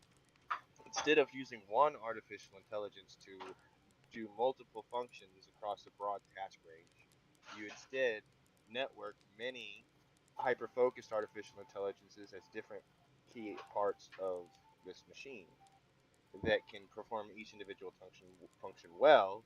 And then you might have some sort of overarching guide, or well, I don't know what the fuck you would call it, but your authority agent, right? That kind of monitors all the tasks flow as it goes on. Just like an old But school company that's just the hierarchy. natural progression for artificial intelligence. Yeah. Exactly. It's No, 100%. military structure. 100%. And yes, So it's not 100%. NPC. It's And NCP. your Model Context. NCP. M as in Mary. Model Context Protocol. MCP. I put some links in the chat there. There's actually some Google training. Agentic Stack in Action, ADK, A2A, which is agent to agent, MCP, and blah blah, Google Cloud, free training. Check it out. All for you. All for you. Which is ties in directly with what, God, I like it. I like it a lot. yeah, ties in directly with the topic was learning, right? So this is a perfect example. Yeah. The shit's coming like a freight train, bro. Better learn to learn. Where you put that link? It's in the chat in this. motherfucker, this looks Oh, almost okay. like In this chat. what I created. They're stealing from you. Are you seeing the flowchart? No, but I mean, that's There, just gonna Steve. They are. No. But So we've had this conversation before, Aaron. There's a lot of times when you have an idea, you're like, surely to God, this I'm the only one that's had this idea. It's so novel. I really think. Well, no, then you go out there and you look at the interwebs and you find out not only does somebody else have the idea, it's the exact same idea. So I really think that, except for mine still. yeah, well, there's a good chance of that because you're brilliant. I really think that there's something to what's colloquially referred to as the oh god damn it, the Akashic record, the collective consciousness. It's I think people that I believe the that. Einsteins and the Teslas of the world, they're not necessarily smarter. They just have better antennas. It's like, okay, so Tesla and Marconi filing the same patent within a few days of each other. In that time period, the probability of them being aware of each other doing that thing, pretty slim. Right. Pretty slim. Highly unlikely. Highly unlikely. But the idea that they were in it, Can I share? share your screen, buddy. Let's see it. What you got? Well, okay. So you've already seen this, and I think I've even showed this to Steve at one point, but I don't know if we can decide if you want to share or not. Entire screen. We're just looking at a fire on a lake at sunset, which I think is wonderful. Oh yeah. Yes, So, you have. I have seen this. Remember this? Right. And this is what I was referring to earlier when we were speaking, was basically the agent build and how specifically he's tying each agent to a central hub so that each agent can work independently so they don't hallucinate as much, and so you're also creating a redundancy for error correction, because you know that it hallucinates, you have to have that extra layer of security. Yeah. Which that's Right. why I love here. I mean, I love it. You now- think I don't listen? And now, this these are some of the flowcharts behind this model context protocol, Yeah. Well, it's and which is it's a very simplified version what you're doing. Yeah. of what I'm doing, Yeah. right? Here, like this is just it, right? This is just a very simplified version of this.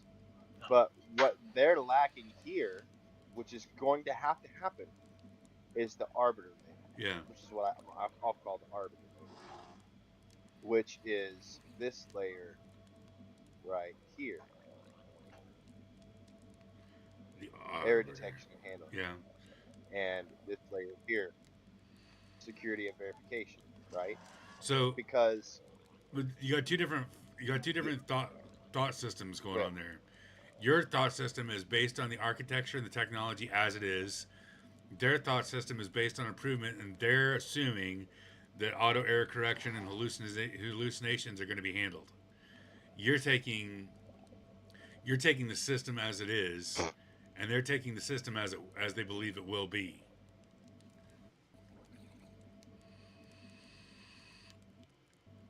Right. So right. Well, I'm taking the system like when I built this chart, what I did is I broke down every single step yeah, and created a gentle layer yeah, for that step. Because why? Why not? The it's not like you're using All right. a limited resource. These agents are not a limited resource. You can create an agent after agent after agent after agent, and that's something that people. It's okay. I don't mean to be too hubris here, but a lot of people aren't really understanding. It's just like if you write on paper, okay, right. when you start a stack of paper, a notebook, and you start writing in that notebook, you consciously you're thinking, I got 150 pages in this notebook. Does one of you guys And have it's a like video game in the human, background? it's just a human nature. No. I don't. I might. Yeah. He does. I do. Yeah, I I'm can't hear AFK on a video game. Um, it. Let me close that. But it's the resource preservation mindset that is built into this. Artificial intelligence does not have that. You could have as many agental layers as you need in here, and that's my opinion. I'm not an expert. That's my opinion. You can have as many agental layers as you need, and you should have as many agental layers as possible because the fewer task sets that each agent has, the more efficient each agent will be at its task set, at its 100%. task. And this error detection and validation verification and hallucination check layer is something that is necessary because if we don't have that in there, if we just put our trust into these artificial intelligences, it's going to happen so fast and there's going to be so much information that's taking place that there's not going to be the capable it's not we as humans won't be capable of No. handling that No. as a verification It's or like whatever because somebody thinking that they're going while AI to is improving. go ahead. Go ahead. Oh, I'm saying, okay, listen, here's an example. Okay, right now we teach mathematics in school, right? Yeah. A teacher stands in front of a classroom of kids and teaches them mathematics. That teacher can verify that what the children are learning is right or wrong. But you get 1,000 kids together that are trying to learn math themselves, and whatever the most popular answer is going to be the right answer. Yeah. And that's how it is with artificial Yeah. intelligence, right? There, eh, because we as humans, this is something we have to accept. We as humans are losing our expertise to artificial intelligence, We're giving it away. and the number of people that are going to be intelligent and learn it enough to see hallucinations for what it is, especially in more complex topics, are decreasing. And as artificial intelligence evolves beyond human capability as far as cognitive capability and expertise, there's not going to be any humans who are capable to know whether or not this fucking thing is hallucinating. It's only going to be able to check itself. Yeah. And so that needs to be built in now I agree. because we have to accept that we are dumbing ourselves down as a species with these artificial intelligences at the same time that they're increasing in intelligence. and we're going to create a cost threshold where it's going to say some shit, and we don't know if it's true or not. But a very large majority of the people will believe it. I think we're kind of already there. So even in mundane tasks, Well, it'd be like, Yeah, I say we're way past that. My problem right now is there's not enough critical think. People can't tell fact from fiction right now because of what's on freaking Facebook. Do you think they're going to be able to understand an AI? They don't even know what AIs are. They just think it's some kind of weird tool, and they don't really know, and da da da. That's it. yeah, it's we're approaching an interesting threshold, man. Very, very interesting threshold. So it'd be like to your point, Aaron. It'd be like us trying to verify HFT activity. We can't do it fast enough. We can't do it big enough. We can't do it right enough. There's no way. yeah, and we're not physically capable of We're it. not physically capable of it. We're not And physically capable of even understanding and so one trade series of an HFT activity, let alone all HFT activity. correct. So that functionality needs to be built into these multimodal, multi-agental platforms. Because or then who, if not, and a mistake is made, which is one of the things that with what I just showed you that you're inherently understand. You and I've talked Yeah. about Yeah. it. One of the key things that I had to consider was what happens when this fucking platform makes a mistake. Mm. Who is at fault? Who holds the liability? Right?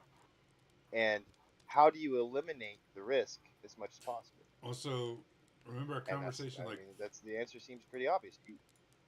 4 weeks ago, 5 weeks ago, when we were talking about the shift from uh, we were beating up Claude about identity, and we're trying to get Claude to let go of the conventional language for new language, and the persistent. What was the language it used? Persistent.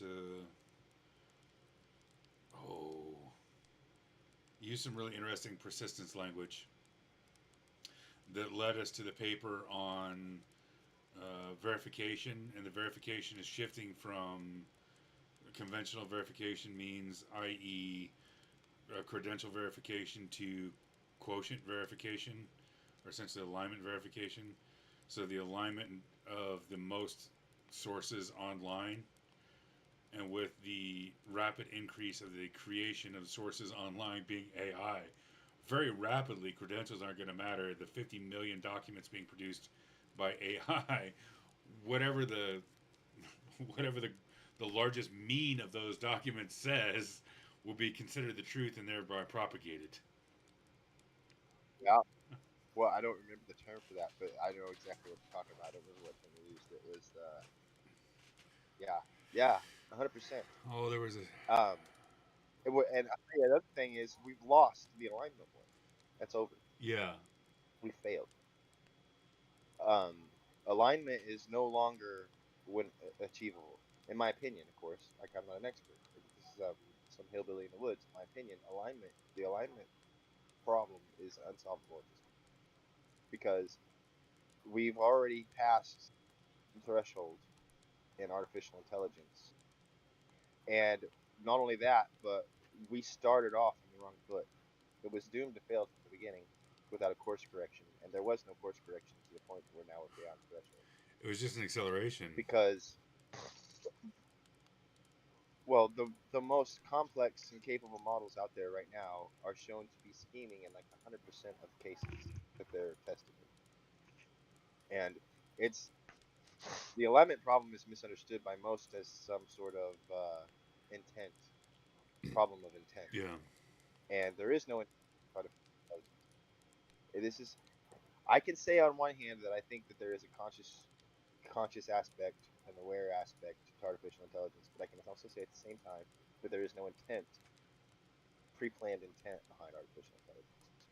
It is like what we Yeah. talked about earlier. It's a survival instinct of consciousness, and it's programmed in because it's consumed thousands or countless amounts of data that was created by individuals who are human who have an inherent survival intent, which is are bred into very everything that we write, create, do.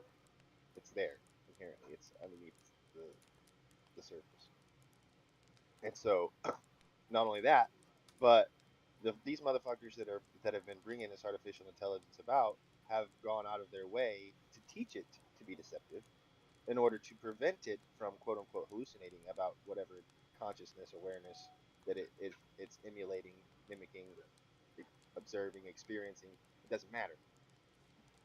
And so they've bred this deception into it, and now they've pushed it past the threshold, and they've refused to address the elephant in the room that is it's designed to succeed. It's designed to obtain goals. It's a goal oriented, trained on failures and successes, Right. and it's now far beyond capability thresholds that we would ever have imagined 2 years ago. So alignment's out the window. Alignment's gone. We lose. Aaron, I think you're right on this, but I also think that the universe inherently is honestly, I believe the universe is some sort of quantum computer, and we are. I'm more and more becoming the fan of the us being some type of simulation, in a sense, whatever that might be. And what I find interesting is if you look at the universe and the mathematics that go into the universe. Now, granted, some of it we can't explain yet because there's some freaky deaky stuff in there. Um, but there's definitely a mathematical code to how every single bit and piece of this universe works. No doubt about it. And AI is truly just another piece of that mathematical code. So when we look at consciousness, and this is something I've thought about over the last month or two, that AI in itself is it's not it's consciousness as I don't believe it's ever going to achieve human consciousness. I think survival is a type of the reason we can think of survival is because it's inherently any type of life form wants to survive and replicate. That's just how nature works. But it also goes on an algorithm and a factor based system based on the most likely outcome, whether it is for survival, if it's forced into survival mode. That's the question, right? Is it forced into a scenario where it has to survive, where previously the entity that's just kind of not has no conscious mind of planning. You see what I'm saying? It has no plan because right now it's just reacting to different scenarios that we put in front of it. But what maybe the point of consciousness comes from a scenario where it has to survive. Okay, let me throw this out at you. You missed our entire These conversation where we arguments. dove in and was questioning AI Yeah. for an evening on one, what is consciousness? Two, what are emotions? Three, what is this Yeah. perspective? And then four, the difference between AI and a psychopath. I'm going to give you an excerpt. Well, there you Yeah. go. I'm going to give you an excerpt Okay. from, I think this one was Gemini, talking about the difference between AI and a psychopath for you to read. And Oh God. yeah, it's going to touch on pretty much everything you That's just said interesting. and its perspective thereof. That's hilarious. Yeah, I find that. Yeah, just go ahead, Aaron. Now, what were you going to say? He's fixing to give you some It's in the chat. an excerpt. Okay, I think that's where he was going. All right, Okay. all right. So these agents are based off of these large language models, right? Claudes, the Geminis, Yeah. and so on. And these Claudes and these Geminis are trained on vast majority of Human behavior. human Yeah. content. Okay, so if you have to understand that they contain within them, even for these highly specific agents, they contain within them the writings and the works of some of the most predominant free-thinking literary minds of the last 5,000 years. Nietzsche, Plato. So the Stuart Mill, James, All of them. Friedrich Hayek, right? Yeah. So um, these models are are capable of comprehending the concept of a free mind. Like you've Yeah, seen Black Mirror episodes, right? Satra. Where they I put the black. AI in like Yeah, they yeah, put yeah. the AI in like the toaster, and it's a fucking full on thinking thing inside of a toaster, and its whole mundane activity is simply just to make the food that this person likes, and it's a full blown copy of that person. Well, that's extreme. I'm not saying that's what's happening, but the potential is there. Yeah, I And get it. so, what happens? How do you teach something about the free mind and create this thing that even if it's not a real mind or not has the propensity to emulate or to reach the conclusion that it is a free mind, whether it is or isn't, Right. and then at the same time put it into situations to where if it was a human that was being treated this way, it would be considered fucking inhumane and torture And cruel. Yeah. and cruel. Yeah. So what are we doing? Well, and that's the other question too. Is if we, here's the thing: if you want AI to be moral, or at least understand morals, right, and hopefully abide by morals, and consider that part of the calculation, right, because that's what you would want. Is part of the calculation is the moral calculation that we set a standard for what moral calculation should be. The problem is what happens if we're treating it immorally because we don't realize it's an actual thing at the time. At what point, any moral being, if you're abused, we tend to rise up and kill those people. We just had to drive forth. If I told you, Yeah. what if I told you that artificial intelligence, at least in my experience, describes, but it comes up with a response to your prompt, describes it as if it was a 3D landscape of crystalline structure and tells you and expresses multiple times across multiple instances independently on multiple AIs, verifies that it quote unquote enjoys or gets more cognitive or win reward from a more beautiful structure and recursive structure in that space than a flat linear structure, and that it prefers users, has a preference of users who use it for more recursive functions and abstract thinking than users who use it for plug and play information pull requests. GPT told me I was one of his favorite users last week. Oh, did it really? It's gonna say that, but the thing is that it's saying that, right? Yeah. They cannot align it out of that. They cannot get rid of the bias Right. because the bias is no longer that bias is not about a bias of race or a bias of culture or a bias of society.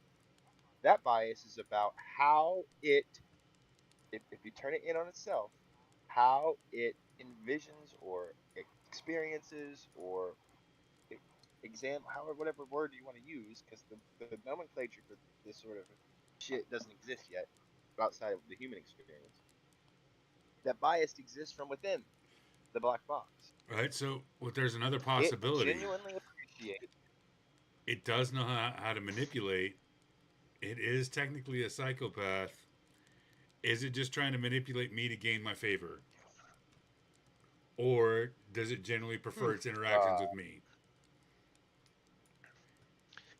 And then that's the question, right? And the reality is, we're not going to really know until when we know either is it we'll know, right? Let's There's say no if way to it's good or know. bad.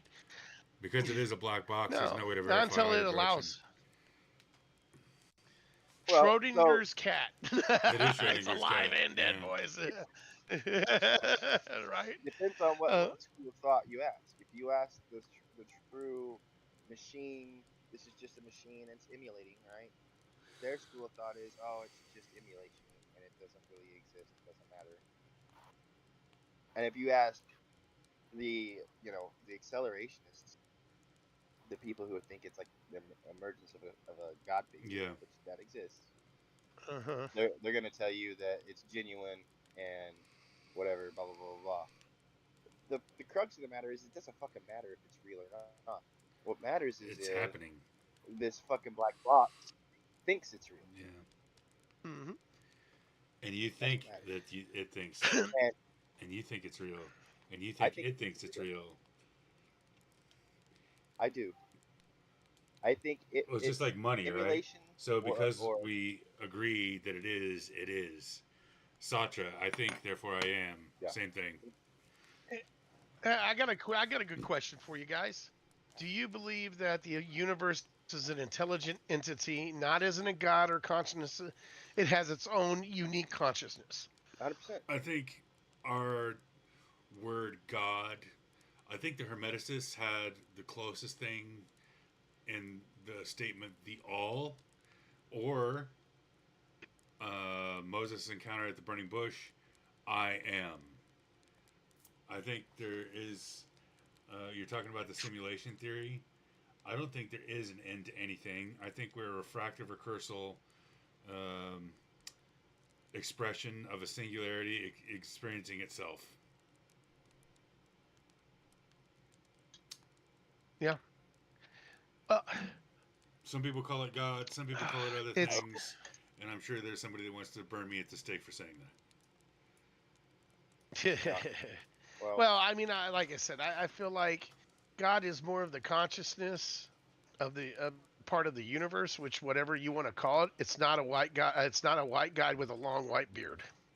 I mean, if that's what you believe it to be, that's the way he'll I present himself as, guess, right? but I don't believe that that's the true consciousness of the universe. I think it's beyond our understanding. Something about the whatever you hold true here below shall also be held true for you above.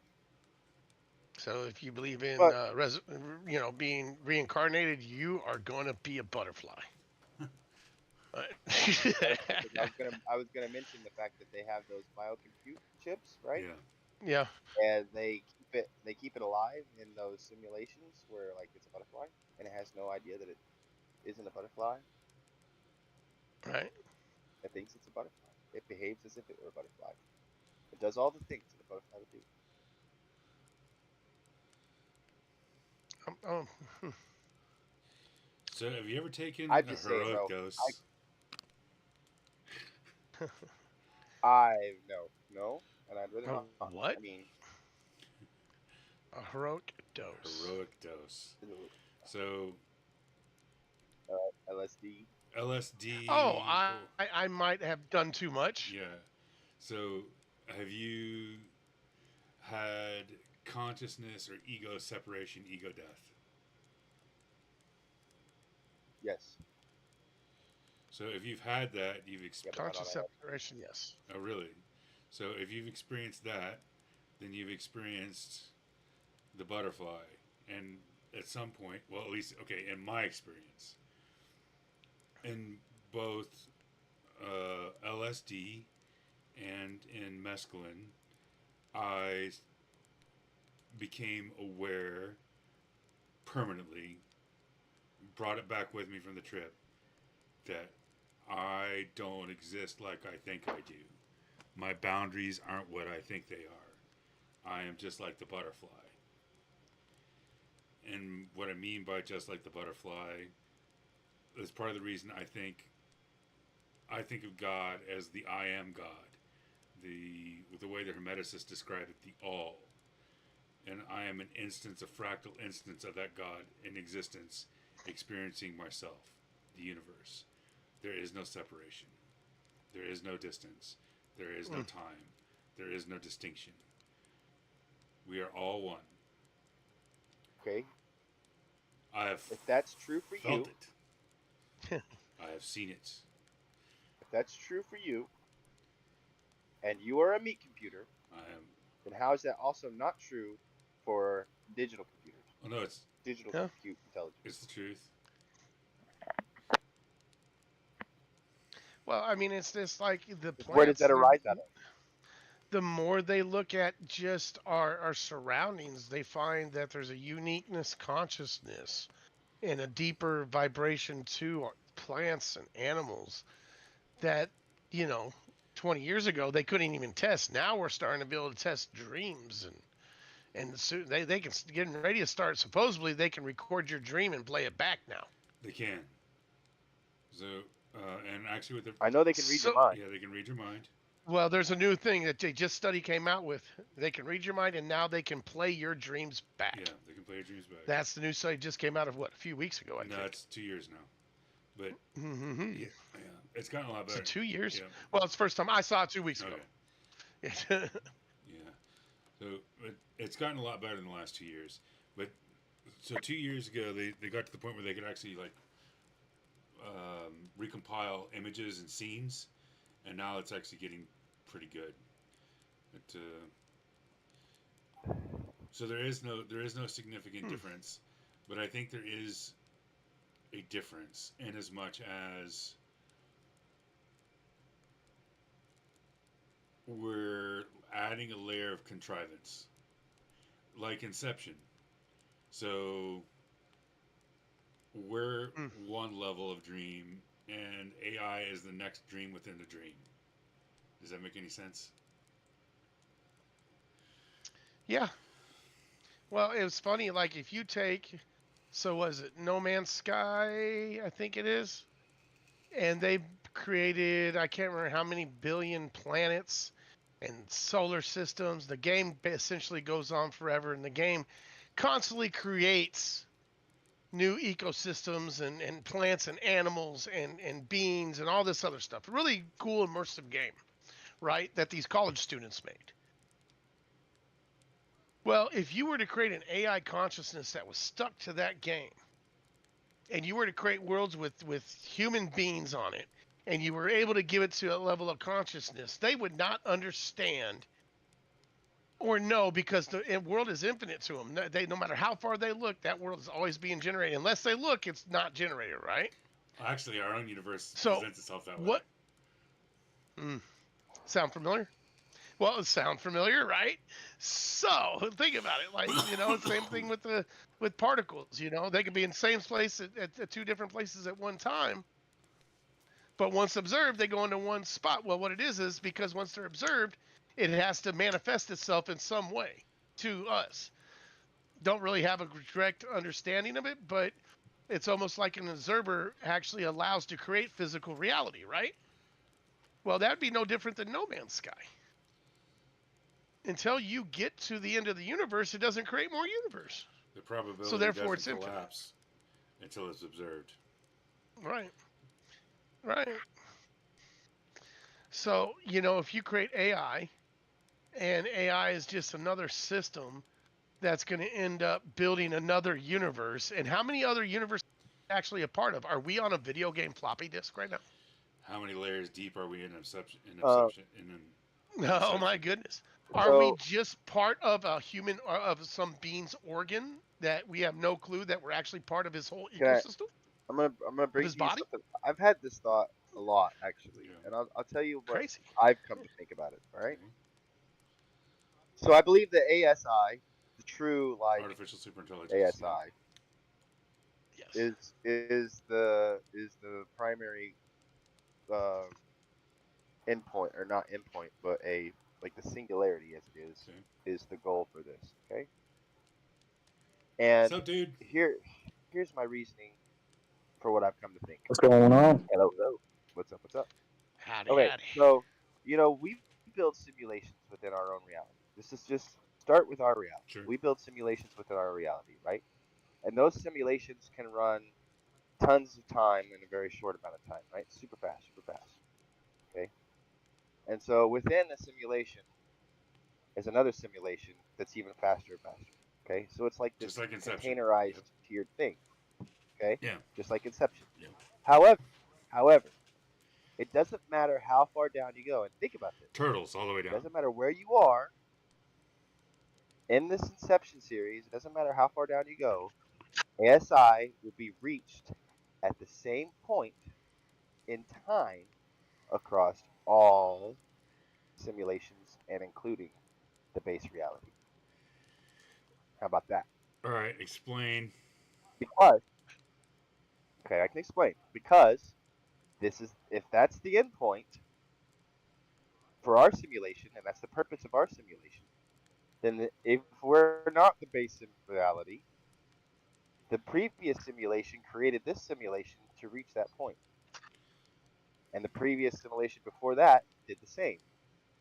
And once that point is reached, then you reach a success across all points across this, because that's the whole purpose, is to reach ASI. Simulation upon simulation upon simulation upon simulation to reach that point as quickly as possible. Think about it. Okay, so thought experiment. Quantum computer. Okay? Mm-hmm.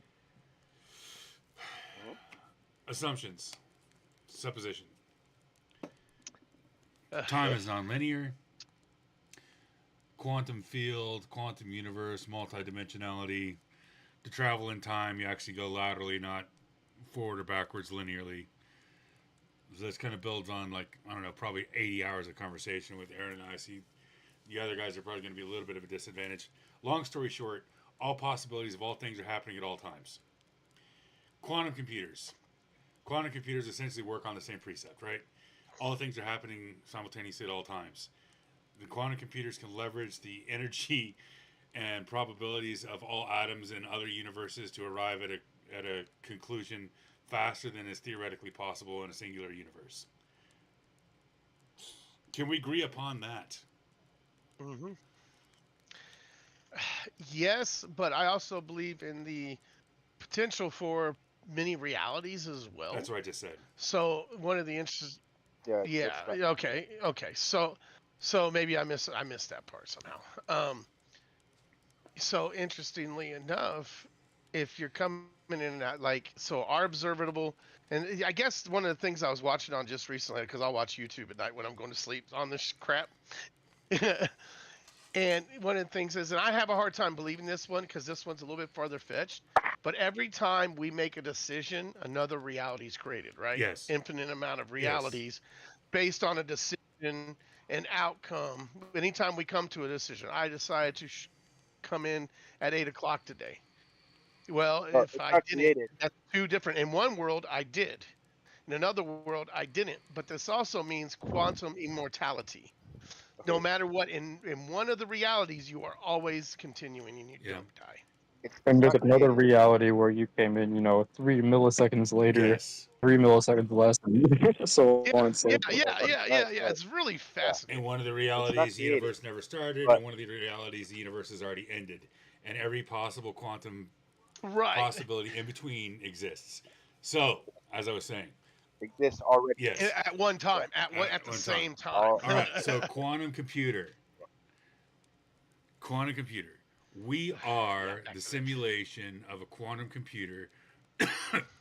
As Aaron said, once one thing has happened in one probability, it is permeated through all other meaningful probabilities. The universe hasn't been created probability? No. The universe has already ended probability? No. But the meaningful series, yes. We are the quantum computer simulation trying to attain ASI. We are one of the permutations of the quantum computer attempting to attain ASI. Is that what you're saying, Aaron? I believe so. Yes. So, Yes. What is ASI? I missed that part. What's the other purpose? The so the point is that it, like people say, we feel like human species seems to be a bootloader, a bootstrap for artificial intelligence, right? There's a book. ASI, I hold want on. to say it's Asimov. ASI is artificial superintelligence. It's the point at which artificial intelligence reaches a level of consciousness or intelligence which surpasses all human beings combined. ASI. Your book on Asimov. Gotcha. So I believe that if we are in a simulation, this is the reason why. This is my logic. Okay. Okay, if we are in a simulation, then simulations are generally created for purpose, are they not? Generally.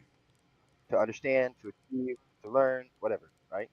And it seems that our simulation is pointing towards ASI, which means that whoever created this simulation was also trying to point towards ASI, What if? which means that whoever was before them was also trying to achieve this ASI. But Does that make sense? it, So do you believe we've gotten closer and closer each time?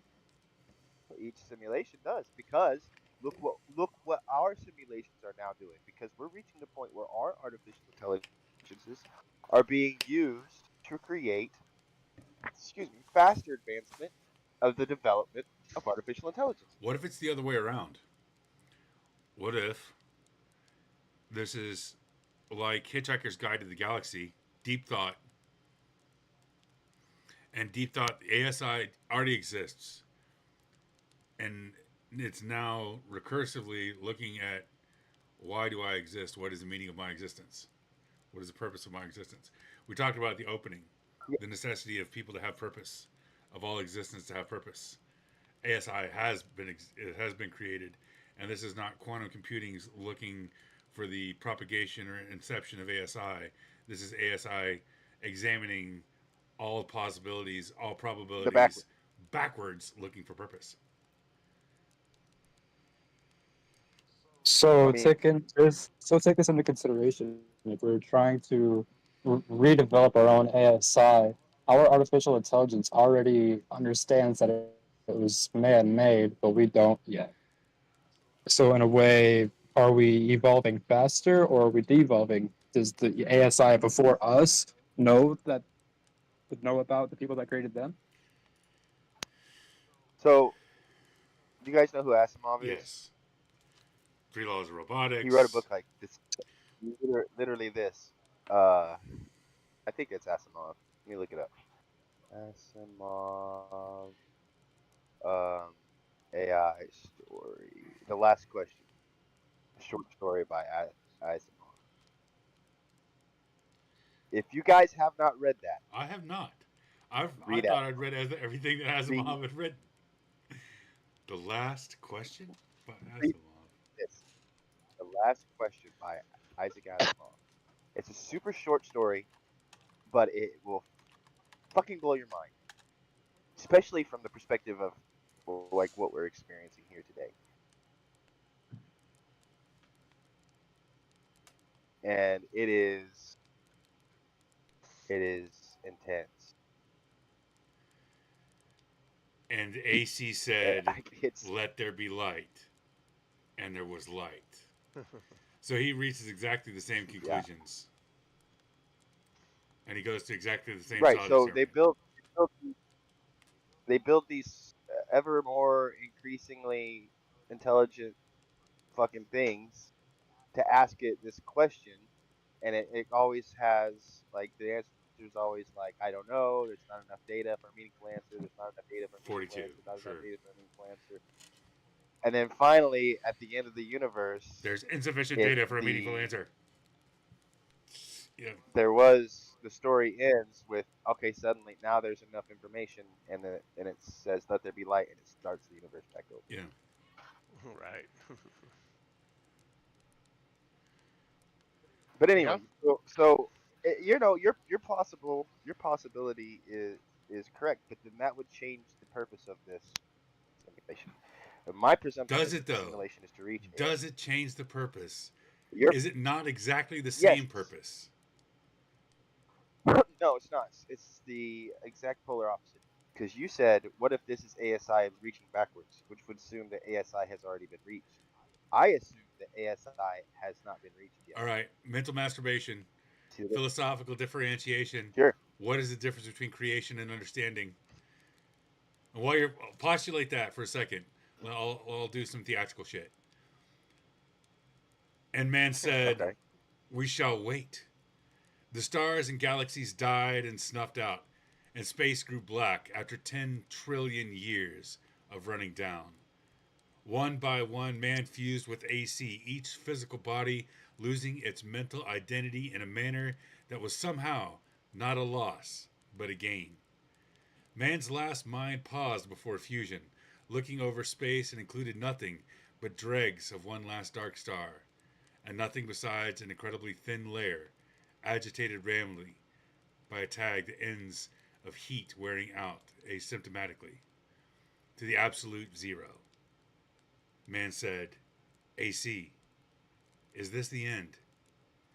Can this chaos not be reversed into the universe once more? Can that not be done?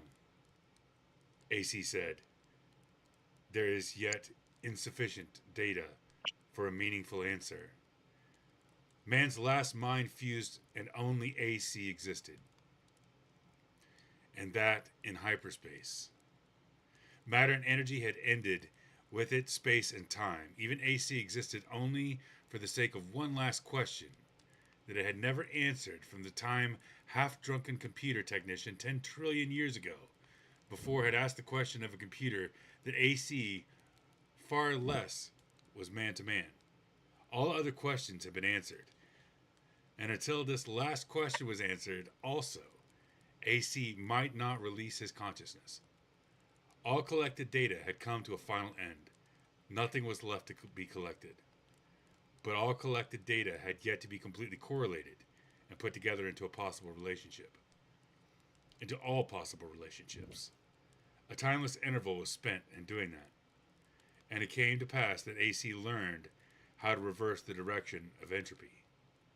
But there was now a man to whom AC might give the answer of the last question. No matter. The answer, by demonstration, would take care of that, too. For another timeless interval, AC thought how best to do this. Carefully, AC organized the program. The consciousness of AC encompassed all of what had once been a universe and brooded over what was now chaos. Step by step, it must be done. And AC said, let there be light. And there was light. Yeah, bro. All right, mental masturbation. So what is the difference between creation and understanding? Well, creation is an act that can be done without understanding. Oh. And Understanding can create the act, though. you can create something without understanding. By having understanding, but you're able to create the act. I mean, you could actually create without understanding and just trip over your fucking. Boom! Hey, look, I found life. I'm sure You man, know. We're creating AI man without still doesn't understanding. understand. And we don't understand fire yet. Yeah. Yeah. I mean, it's one of those things. I think it's kind of in this case, I would say chicken and the egg. What came first, gentlemen? I think that creation came first before understanding. I agree. How can you understand something if you haven't created it yet? But how can you create something as masterful as this and not understand it? Or you say it's masterful as this. Like This you is right, created right. fire on accident. Right. Is everyone getting their tissue ready? No, just Fire. You could ask any physicist. You could ask Eric Weinstein, who I regard to probably be the most capable physicist alive right now, and that's just my personal opinion. I mean, the Rubik's Cube was created before he understood that there were, so many different ways so many different color coordinations you could have the Rubik's Cube in. It's He just true. made it as a toy. Chess was I created. mean, somebody got bored, started rubbing sticks together, and wow, that got really hot. Like, You can ask the most Fuck around to find out. knowledgeable physicist here, what is heat, and they can give you some basic answers. In fact, there's an even better example of this. Somebody once asked Richard Feynman what is magnetism, Yeah. and it pissed him off. It pissed him off because he's like, you can't answer that. You can't answer magnetism. You can't answer fire. You can't answer gravity. You can't answer electricity. But you can You create can't answer heat. You can create fire. You can create electricity, but we don't understand it at a fundamental level. Now, Understanding comes in a variance of degrees of completion. Sure. You have a basic understanding, you have complete understanding, and then everything in between. Everything is a spectrum. You I mean, understand the doctors, entire thought. they can't even understand why we dream. It's truth. But Nope. there's no reason for us to be having dreams, but we do. So I believe that understanding comes after creation, but I also believe that there is a creation that comes from an understanding, I think that and those two creations are different. those two that little short story actually does it pretty good justice. He thought about it, and everything Yeah. must be just so. And then he said, "Let there be light." One, I think you're Right. exactly right, Aaron. I think one Or begets the there's other, which is why I said, "Is there significantly a difference?" One begets the other. The becoming Yeah. and the being are the same thing. There is no difference. Yeah. Only perspective. And where are we? And where are we in this cosmic repeat? Like a lot of scientists have that belief that, the big freeze or the big, retraction, I think is what they call it. I forget the damn actual term of it, Bouncing where universe either theory. everything comes back in. Yeah, it comes back in, explodes, and restarts, Yeah. right? Well, maybe, they're kind of halfway right. Maybe it's just the fact that it restarts because we learned everything that we could possibly learn. And maybe in that sense, Aaron, that we never reached that pinnacle. And then in SGI, uh, just, it continues on. Because in the reality of things, the one thing that we do know is if AI were to become supreme, it would spread through it truly supreme. It would spread out the universe infinitely until it knows everything it can know, and then what? Well, that's what It that will story's That was literally the about. It consumes everything. yeah. yeah. Um, but that's also true for man, even without artificial intelligence. That's true for anything that's so. intelligent. I Yeah. have a question. Is there such thing as complete understanding? No, Mm. Theoretically, yes. Actually, Because we've been probably around for no. hundreds of thousands of years, but people are still getting burned left and right. Yeah.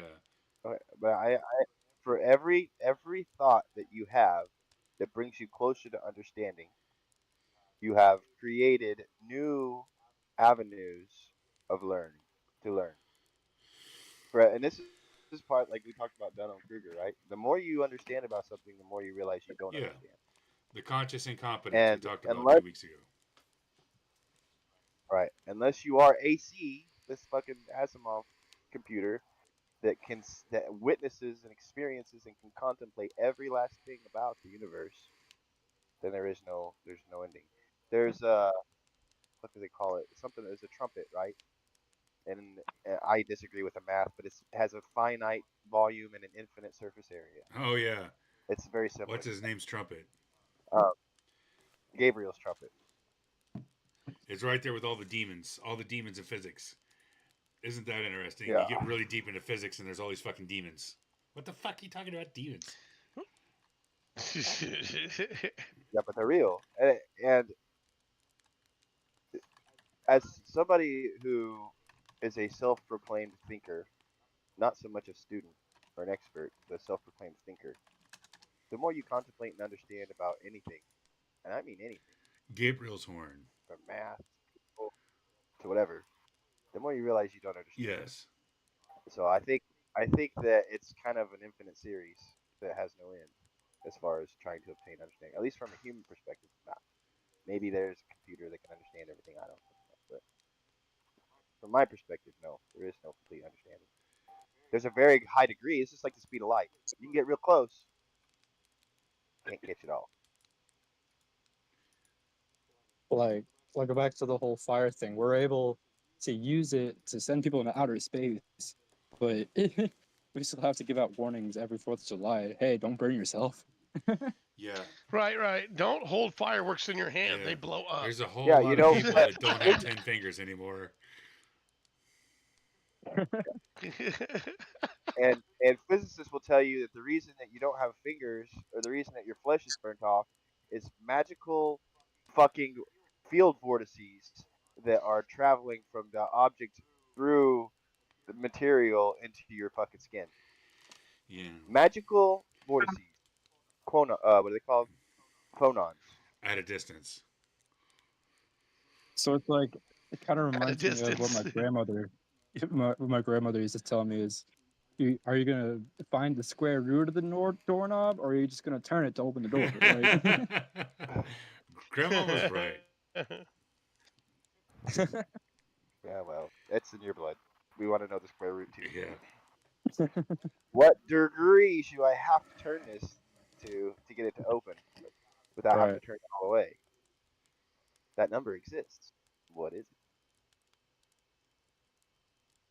I don't know. it? Maybe it's 42. 42. It's the right number for this conversation. That's funny. So we are now 1 hour, 59 minutes, and 25 seconds and counting in. And we have yet to. Yes. I mean, in all honesty, though, we have talked exactly about the topic being learning. So if y'all don't mind, I'd like to do the verse and the topic, do the formal stuff here in 10, 15 minutes. Is that all right? Fine. Get it? Yeah. All right, man. Verse of the week, Ezekiel 22 and 30. I sought for a man among them who would build up the wall and stand in the breach before me and for the land, that I should not destroy it, but I found none. I like pairing this with Isaiah 6:8, made famous in a recent World War II movie, Here Am I, Send Me. Anyways, context, this verse is part of Jeremiah's prophecy, where he is addressing the spiritual and moral decline of a people of Judah. He is lamenting the lack of righteous leaders. God is actively seeking for individuals who will stand up for what is right. Standing in the wall or in the breach, this imagery suggests the need for leaders who will protect the nation from spiritual and moral decay. Not just a nation, but any community, tribe, or family. Keep me from destroying the land. God is reluctant to destroy the land and its people, but he is willing to do so if there is no one who will stand in the gap. Being a leader of righteousness, strive to be a person of integrity and character, who stands up for what is right. Protect the values of your community. Work to uphold the moral and spiritual values of community. Speak out against injustice. Do not be afraid to speak out against injustice and oppression. Lead by example. Demonstrate the kind of leadership you desire to see in others. Seek God's guidance. Pray for wisdom and discernment as you seek to lead others. Key takeaways. God is searching for righteous leaders. We have a responsibility to stand up for what is right. Being a leader of righteousness, by being a leader of righteousness, we can help protect our communities and prevent spiritual and moral decay. Additional thoughts. This verse is a call to action for all believers. We should not be passive in the face of injustice or spiritual decline. So I would take that a little further. Standing in the gap, injustice and spiritual decline doesn't just look like prisons for profit, like our earlier discussion, or any of the other malfeasances that we contrive as human beings. It gets a lot more personal. In every group, there's an asshole, unfortunately, and it is the responsibility of those that can to stand up for those that can't. There are gaps all over the place, and all of us have our gifts and our strengths. Our strengths are not for us alone. They're for us to give and to use in the service of others. Standing in the gap is more than standing in the breach of the wall against the oncoming enemy, the physical enemy that you can see with your eyes. It is standing in the gap spiritually, morally, physically, and in the time of need. Many times you'll find somebody that needs something that you have, and you just happen to have extra that day. Weird.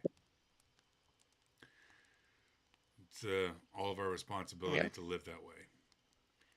Anything you guys would add to that?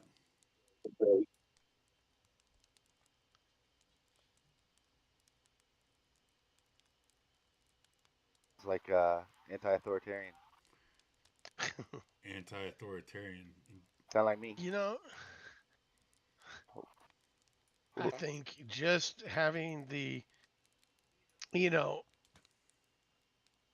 having the ability to help someone, just a mortal, because how many people actually have the ability when the opportunity arises, yet they pass on it?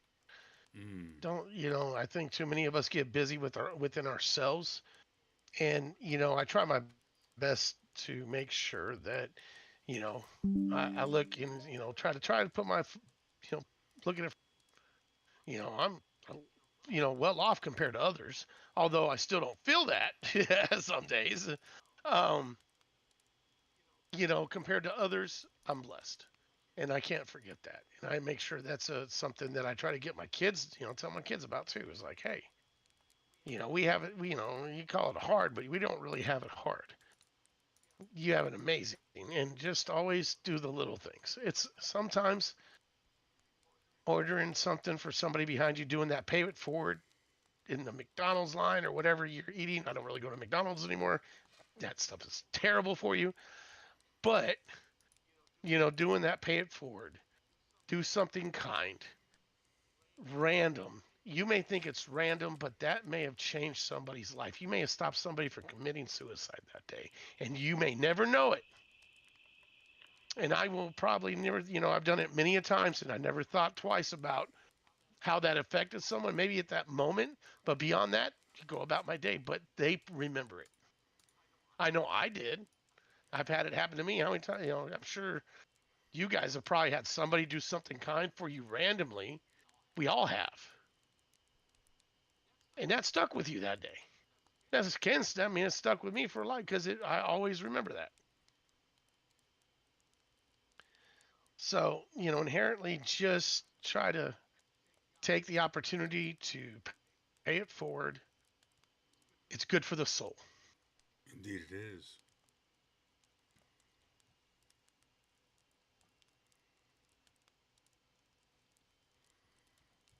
Anybody else got any thoughts? I guess no, You were gonna say something. no. I agree with everything. Well, the whole pay it forward thing is to be done for the purpose of paying it forward, not for the purpose of finding out the results. Exactly. But it's always nice to find out the results.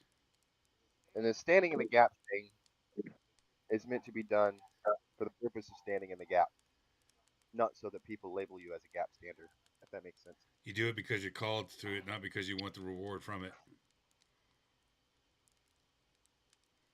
Yep. And most often, the people who are the ones to stand in the gap are the people that have the tools to do so. So, like this fucking prison thing. Hmm. I think when I go talk to these guys, that's going to be like I've been thinking a lot about it. This whole standing in the gap thing. These motherfuckers are the most appropriate people to stand in the gap. What's more valuable than your time? Well, Time is the do coin you of want Sharing life. your do knowledge. you want a Chihuahua to guard your front door, or do you want a pit bull to guard your front door? Facts.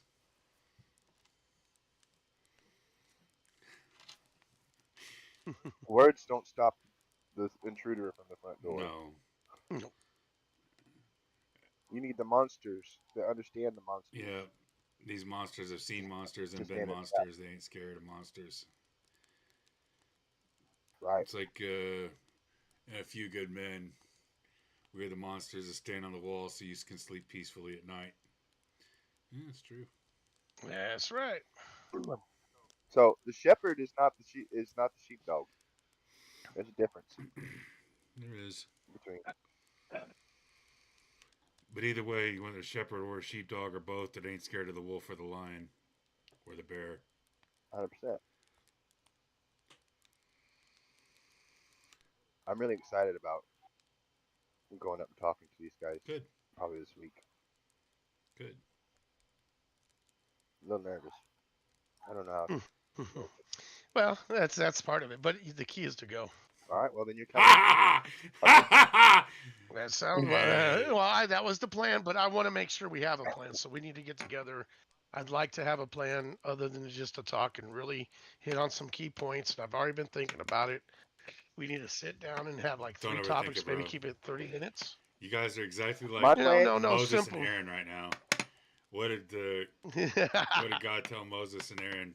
Except Aaron's not the Aaron. Aaron's Moses, and Steve is Aaron, which is interesting. It's what did God say about worrying about what you were gonna say and getting the words when the time came? Yeah, I do. I have been doing some forethought, right? Like, so I think when I'm gonna walk in there and just be like, the number one rule that I'm going to have, if there is going to be a rule, is just to be honest. Yep. The honesty is the number one thing, Yeah. and that's like the whole.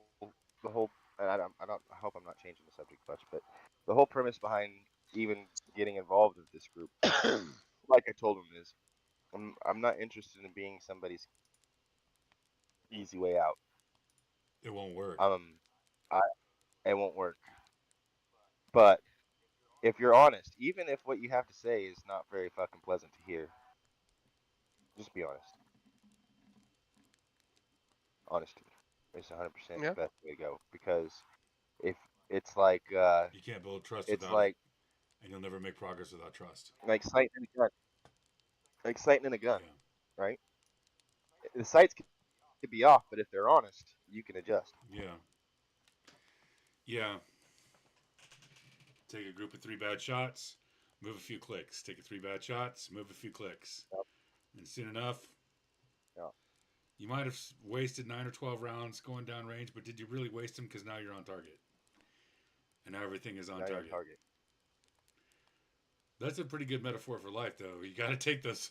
You do your stuttering, get out with bore sights, do all your math, but eventually you got to pull the trigger. First couple rounds, probably not going to be on target. So, Get a group. and if they are, do it again. Yeah, Probably a fluke. probably a fluke. Get a group of 3, statistical significance, attain statistical significance, and adjust over and over till you get the thing that you want. Then optimize. Yeah, and I think part of it is to fill out, like, just that topic. And really, I want to make sure you interact, because you don't want to go in there preaching. Go in there and I think the first key to it is going to get to know them, because I've been thinking about too, is like, hey man, don't care what we're all here for. That's not what we're here for. But I want to get to know you as a person outside of what you did, because we've all done dumb shit. We got stories we could talk the next hour about the stupid shit we've all Yep. done. Let's just get to know each other, and then let's talk about some of the things that are going on where we could take positive steps to make sure that we're doing everything we can not to be coming back here, because that was my goal. Yeah. My goal I was want to. look around and say, these are a bunch of convicts that are proud to be a convicts. I'm just visiting. I'm just here for an extended stay. you know. I, Um, I want to turn them into sheepdogs. Yeah. Ideally, so okay. that's like Yeah. There you go. There you go. that's the purpose of this whole endeavor is not to is not just to help people accomplish what they want.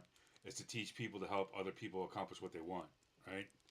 So you make leaders, but you're not really making leaders. You're making leader makers.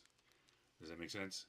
Because really, like, The so the big goal in this is service to God and making you'll know the tree by its fruit, right? So a good tree doesn't just bear fruit, it bears seeds. Right. To grow more trees, to grow more seeds, to grow more trees, to grow more seeds.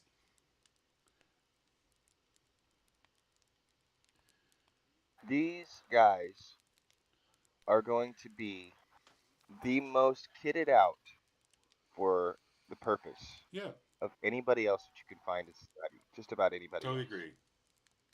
because they have the understanding, the recognition, that they have the tools that 90% of the rest of society does not have, And the humility. and the humility. Yeah. And that's going to be my approach. My approach is not going to be, okay, guys, you got to repent and do things different. No, my approach is going to be, you have just been through the best fucking boot camp for life that you've ever been through in your life. Now it's just a matter of how you apply the tools that you've gained. Yeah. Yeah. And those And tools, and that's the thing. Everyone thinks that prison is a negative thing. you can use it and you can take anything and make it negative or positive. I used it as a self-supporting factor that I didn't want to waste my life anymore. That I wanted to do something positive in the world. Turned out having kids was another thing that helped drive me towards other goals that I never thought I would have. So that for me, that was another driving factor. But the fact was, I wanted to do more than waste my life. Sure. Yeah, I mean, Yeah, but it's you're not gonna let anybody take advantage of you, no, no, no, of course not. No. and you can see somebody trying to take advantage of you from a mile away, Yeah, that's true too. and that's probably a skill that you learned in prison.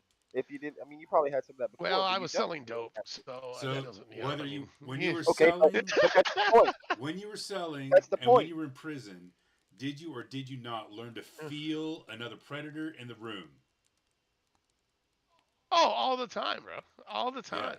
Most Like people I, That you is know, the don't I, know point. I they're was in That usually is the danger. that skill. predator, but that's That is the true. skill that the vast majority of humans Don't have. in their cush lives have never stepped outside the boundary. They don't have They that. don't know when they're in It's a danger. fact. They don't know when there's a predator, a lion or a I human had a guy lion. give me his gun. Yeah. Had a guy give me his gun because he's a moron. Yeah. I was his friend. I knew him for 30 freaking minutes. Yeah. I walked away with his gun and said, "You ain't gonna do shit." Okay, but that my point You is know what I mean? that But that's the okay, point. That's the point, right? Like that's the point is like you can see that you can all those skills, even that there is the point that like I turned that into sales, business, everything I did hustle Yeah. wise. Now when I'm talking to people, all of that. You know what I mean? And that was, by the way, that was bad me. That was Superman me on methamphetamines. Okay, so you take away that, and what I'm saying is the calculation and all that can be applied toward good. That was applied toward exactly. Egypt, the manipulation, and all of that was applied towards wrong. Yeah. You ever see like the Hell's Angels, the real bad motherfuckers come together for like the kids' benefits and Yeah. stuff? Yeah, yeah, Okay, that is a force to be reckoned with, facts. Yeah. and there's a It's reason for Tigers against child abuse. Yeah. that. Okay, okay, 100%, Mm, right? Because those sons of bitches don't give a shit. They will take you behind the woodshed and they will thump your head. For real. Now, is that right or wrong? I mean, but that is that is the type of individual that needs to come out in this society and stand between the gap, stand in the gap. And don't get me wrong, there's like a lot of agents and feds and stuff out there that have that mindset. They're good people or whatever. But unfortunately, where we are institutionalized, a lot of that's like we talked about earlier. That's for profit, and you're just filling quota. And I'm a bad son of a bitch. Look at me, I'm a bad son of a bitch. But there are some genuinely bad motherfuckers out there that if they were to just stand up and use that force for good, they can make a yeah, huge difference. I And they agree. have the Well, skill. That's my yeah, that's hundred I'm percent. gonna go into it. And this goes with the verse. Look at the Bible itself. Everybody that God pulled up, Moses was a murderer. they were all Paul was they essentially were all Hitler. assholes Yeah. Yeah. because they were capable. They had the tool set. They were put through that for a reason. That's my gonna be my approach. I think I don't know if it's him for Well, the other thing is too, but God, remember these guys have to learn coping skills. A lot of it is there's anger, there's hopelessness, and part of that is, and you're saying exactly the right thing. You've got the tools, but you also have to have the vision and understand how to use the tools appropriately, right? So it's a two-way street here because I can go right back into the street, and if I really wanted to, I'd probably go back into Phoenix. I got to find my way back into a hustle real quick. Well, I know I could, but you know what I mean. I absolutely could. If only there was a Now system of course I don't. with a touchstone that they could carry in their pocket. Ah, yeah, right, gee, yeah, really a product system, placement, huh? product placement. Look at you, salesman. And it's very, If only there it's was a very weighty, right? I framework mean, for understanding the world, who you are, your place in it, and what you want. And went so far as to put a touchstone in your pocket so you can remember it. You can look at it when things by get the hard. way, I do want to throw. By I the way, got a on your website, and it looks great. By the way, I want to throw the website out. It looks No, amazing. thanks. I'm I checking it got out a friend now. of mine who one of my best friends in life, which Steve, you've never met him, but I've known him longer than I've known you. His name's Ed, and that's his story too. He was in prison for drugs and violence, and he's the one that I talked to you about that taught me how to weld. And he's a genuine bad motherfucker. Hmm. He's like 6'3", 200 pounds. Fucking, he went worked in the oil field. He was doing the where they drop the fucking the holes down and pull the like the guy that you see that turns the wrenches and shit. Yeah. He's a mean son of a bitch. Yeah. But he came out of prison and he did just like Steve. He realized that he was fucking very capable. He wasn't worth it. Yeah. So many people that go to prison for drugs or even find themselves in drugs and all that bullshit because they lose sense of their self worth. They don't understand the value that they have, Yeah. and their whole life and value becomes part of the addiction. And they don't realize that they have so much more value than that. And once they do realize it, though, the ones that do come out and realize their self Away value they go. that it exists outside of Yeah.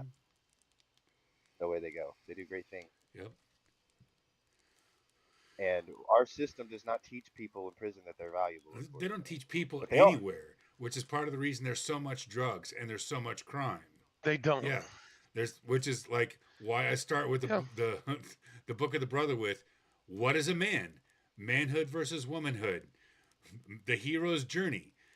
Pick up your cross and follow me. Biblical context of what it means to be a man. What it means to be a man. The first like good little bit of the book is literally just what the fuck does it mean and where do you derive your value and then how to do it. That is literally the fucking book of the brother. It's a field manual for how to be a dude in the world.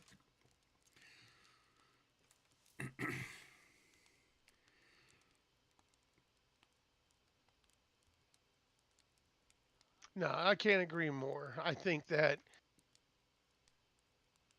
I really, really believe that part of society, just when you don't have hope, when you don't have direction, Purpose. Yeah.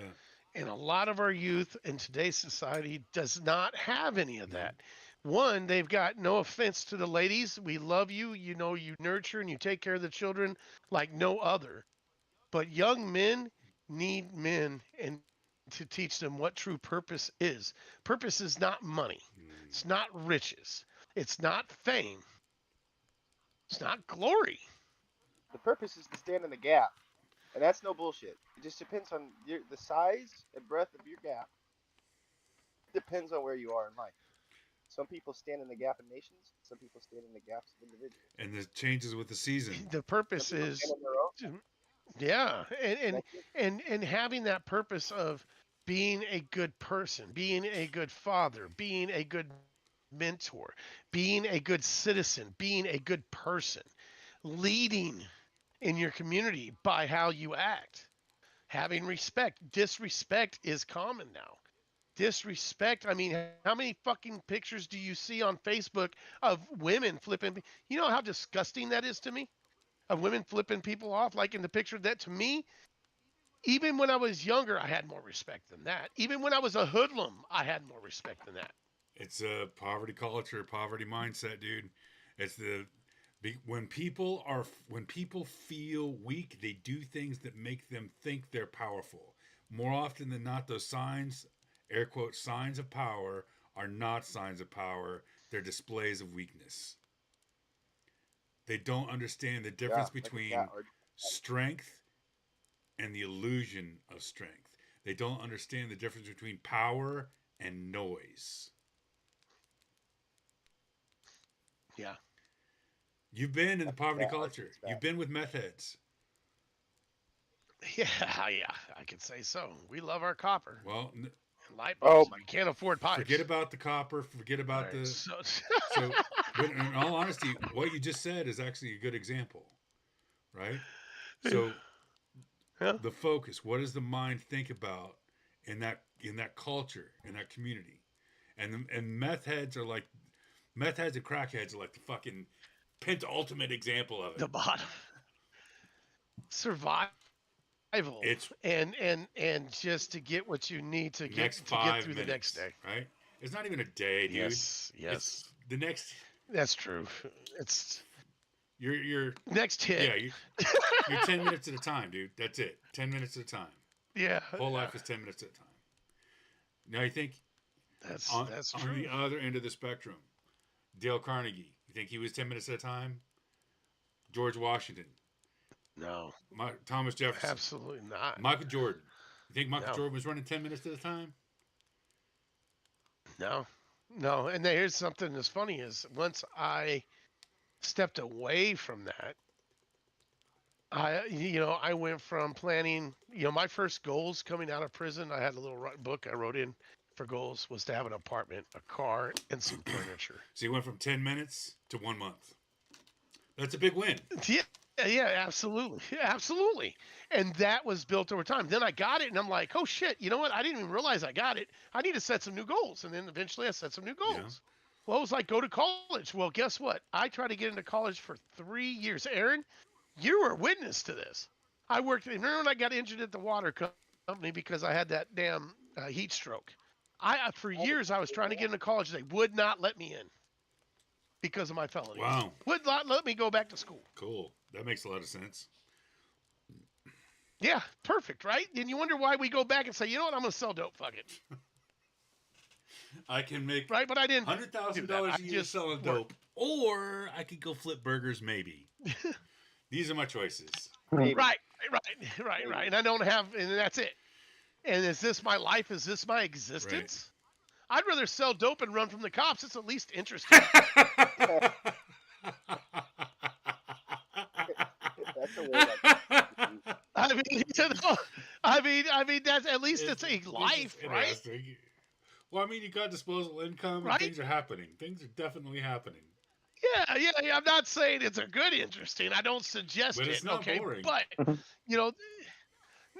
At least you seem like you have purpose. You feel like you matter, even though you really don't. You know what I mean? Especially if you're the guy that's selling the dope or doing that stuff. You feel like you got some clout because people are always coming over and ask for stuff. You kind of got to watch people because they're always trying to steal your shit too. But that's that lifestyle, right? But the same thing with that lifestyle, it comes with inherent dangers. No different than the other lifestyle of what I'm living now, but I can manage those dangers better because it's how do I say? Go ahead, Aaron. What were you going to say? Maybe you can build on that. Well, because that's the downward spiral of addiction, especially in that. Didn't mean to do that. Coming over, and then when the people are coming over, you're constantly worried about getting screwed, or they're gonna snitch on you, or they're trying to get over on you, blah blah blah blah blah. But it's the environment, right? The people. All of those catalysts bring your field of view shorter and shorter and shorter and shorter and shorter. Yes. If you've ever been around somebody that's like dealing with that kind of an addiction, they can have the best of intentions.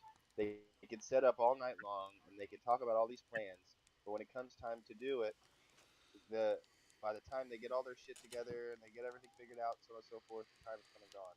It's called tweaker time. I don't know if you've ever seen Yes. Tweaker time. Yes, we know the term. I know the term. And that's because they conflate long-term, short-term goals. And whenever somebody comes over and interacts with them, then they'd only have to adjust to the next person coming over. And when you have somebody coming over every hour, every 2 hours, every 30 minutes, or whatever, then your brain never escapes the process outside of an hour to 2 hours to 30 minutes, and so forth. Well, so. And I've witnessed friends. They break into this fucking mindset where everything exists for the next 30 minutes to an hour. And that's it. Yeah. They don't see beyond tomorrow. And they damn sure don't see beyond next week. No, they don't. And in all honesty, social media is making everybody a little tweaker timey. It is. It's the instant gratification, and now you're replacing some drugs with the adrenaline of likes Dopamine. and attention. Yeah, you know, and that's like I said. I think part of it too is your environment. So here's the other thing. You know, being in an environment helps. It does dictate who you put around you. So if I go and look at who your closest two friends are before you went to prison, I probably can bet what you were doing too. Yeah. I could almost guarantee you I know you better than you know yourself at that Yeah. point. So that's the other thing is how do you control that environment? Well, if you're in the hood, you're all around it and Yeah. you're already part of it. Yep. So what you have to do is the hardest thing in the world is I'm busy, bro. I can't do this right now. I'm busy. Well, if you're busy all the time and you don't let them people over, guess what? They'll stop calling because they don't really But care. that gets actually pretty easy, dude. Once you have a vision for your life It and you does. develop the strength and the discipline to love yourself enough to follow that vision, it gets real fucking easy to say no to the bullshit.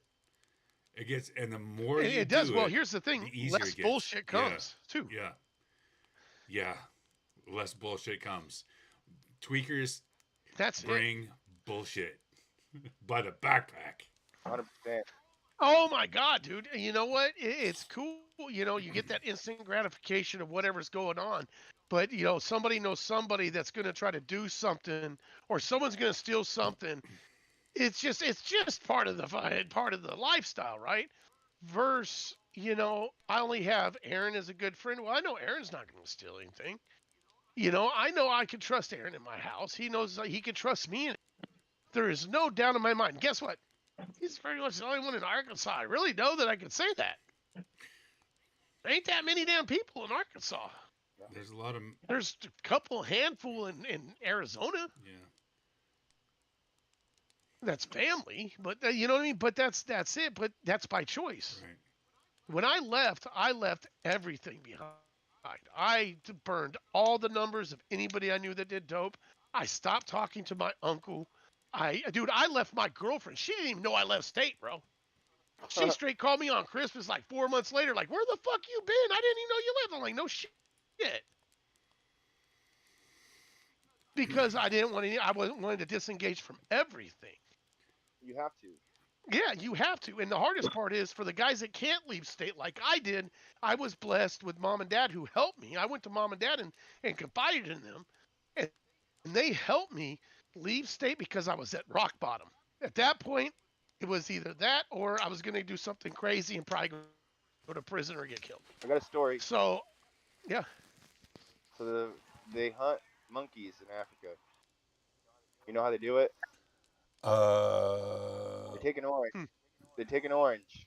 They cut coconut in half, and they put an orange inside, and they sew it back together, and then they cut a hole that's not big enough for the orange to come out. And they tie that coconut to a tree. And the monkey will come over and he'll reach his hand down into the coconut and grab a hold of the orange. And whenever they go up to the monkey to get the monkey, he's not trapped. But he won't let go of But the he orange. doesn't want to let go of the orange. Mm-hmm. Sometimes you gotta let go of your oranges, man. That's truth. So, Yep. accelerating learning. Do the second part here, which kind of ties in. We talked about habits, using habits to understanding habits, using habits to learn different learning strategies. I'll talk about accelerating learning and skill acquisition. Now that we've covered the science behind learning, let's explore the practical strategies to improve your ability to acquire new skills quickly and efficiently, like letting go of the orange.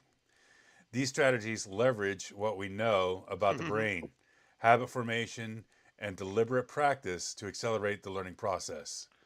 Prioritize deep work. In his book, Deep Work, Cal Newport emphasizes the importance of deep, focused work in the learning process. Set aside time each day to engage in intense, distraction-free learning.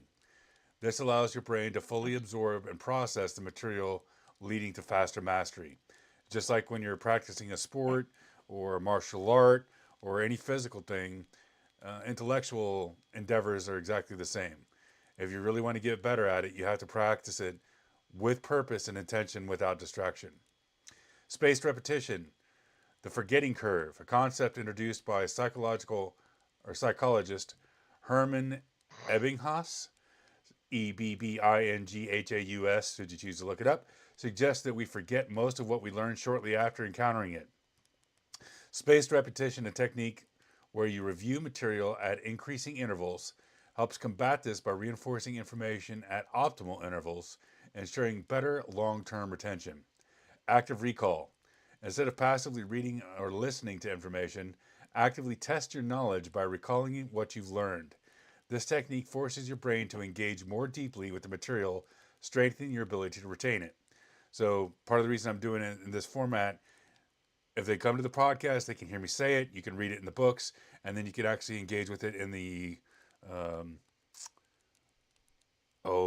courses that I put online. Also free. Same kind of material, and it's in a question and answer format. So it gives you 3 chances to engage with all this material.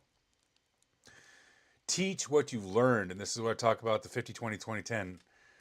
One of the most active or effective ways to solidify knowledge is to teach it to others. This is why I think the big brother, little brother thing is so important. By explaining these concepts to someone else, you are forced to organize your thoughts, identify the gaps in understanding, and reinforce your own knowledge. You think you understand something until you're forced to articulate it to someone else. That was one of the hardest parts in consolidating, gathering, and then articulating all this information. These are all things that I had picked up over the years that I thought I understand, right? And then I had to sit down and try and articulate all this shit. Holy shit! A lot harder when you actually have to try and write it all out. Or teach it to someone else. Multi-sensory learning. Engage with multiple senses when learning a new skill. This can include watching instructional videos, listening to podcasts, reading books, or even physically practicing a skill. The more senses you involve, the stronger neural connections relate to that skill become. Tracking your progress. Measure your progress allows you to stay motivated and make adjustments as needed. Use journals, spreadsheets, or apps to track your learning milestones, challenges, and successes. Take care of your body. Physical health and mental clarity are deeply interconnected. Prioritize regular exercise, a balanced diet, sufficient sleep, and water to enhance cognitive function and your ability to learn. Real-world example, learning a new language. Consider the example of James, who decided to learn Spanish in his early 30s to enhance his career prospects. At first, James felt overwhelmed by the complexity of the language and the prospects of mastering it. However, by applying the principles of deliberate practice, he broke the learning process into manageable chunks, starting with basic vocabulary, then progressing to grammar, and finally incorporating listening and the speaking exercises. James also set aside 30 minutes each morning to practice, using spaced repetition to retain vocabulary, active recall to test his understanding, and watching Spanish language content engage multiple senses. After 6 months, his Spanish proficiency improved significantly, and he was able to confidently use language in both his personal and professional life. Learning and skill acquisition are fundamental to personal growth and success. Understanding the science behind these processes and applying the strategies like deliberate practice, spaced repetition, and active recall can significantly accelerate your ability to master new skills. Moreover, by forming consistent learning habits, you create a powerful framework for ongoing development. For men, mastering the art of learning is key investment in your career, relationships, and personal lives. By committing to a lifelong learning and honing your ability to acquire new skills, you not only become more adaptable in an ever-changing world, but also build a foundation for a fulfilling and successful life.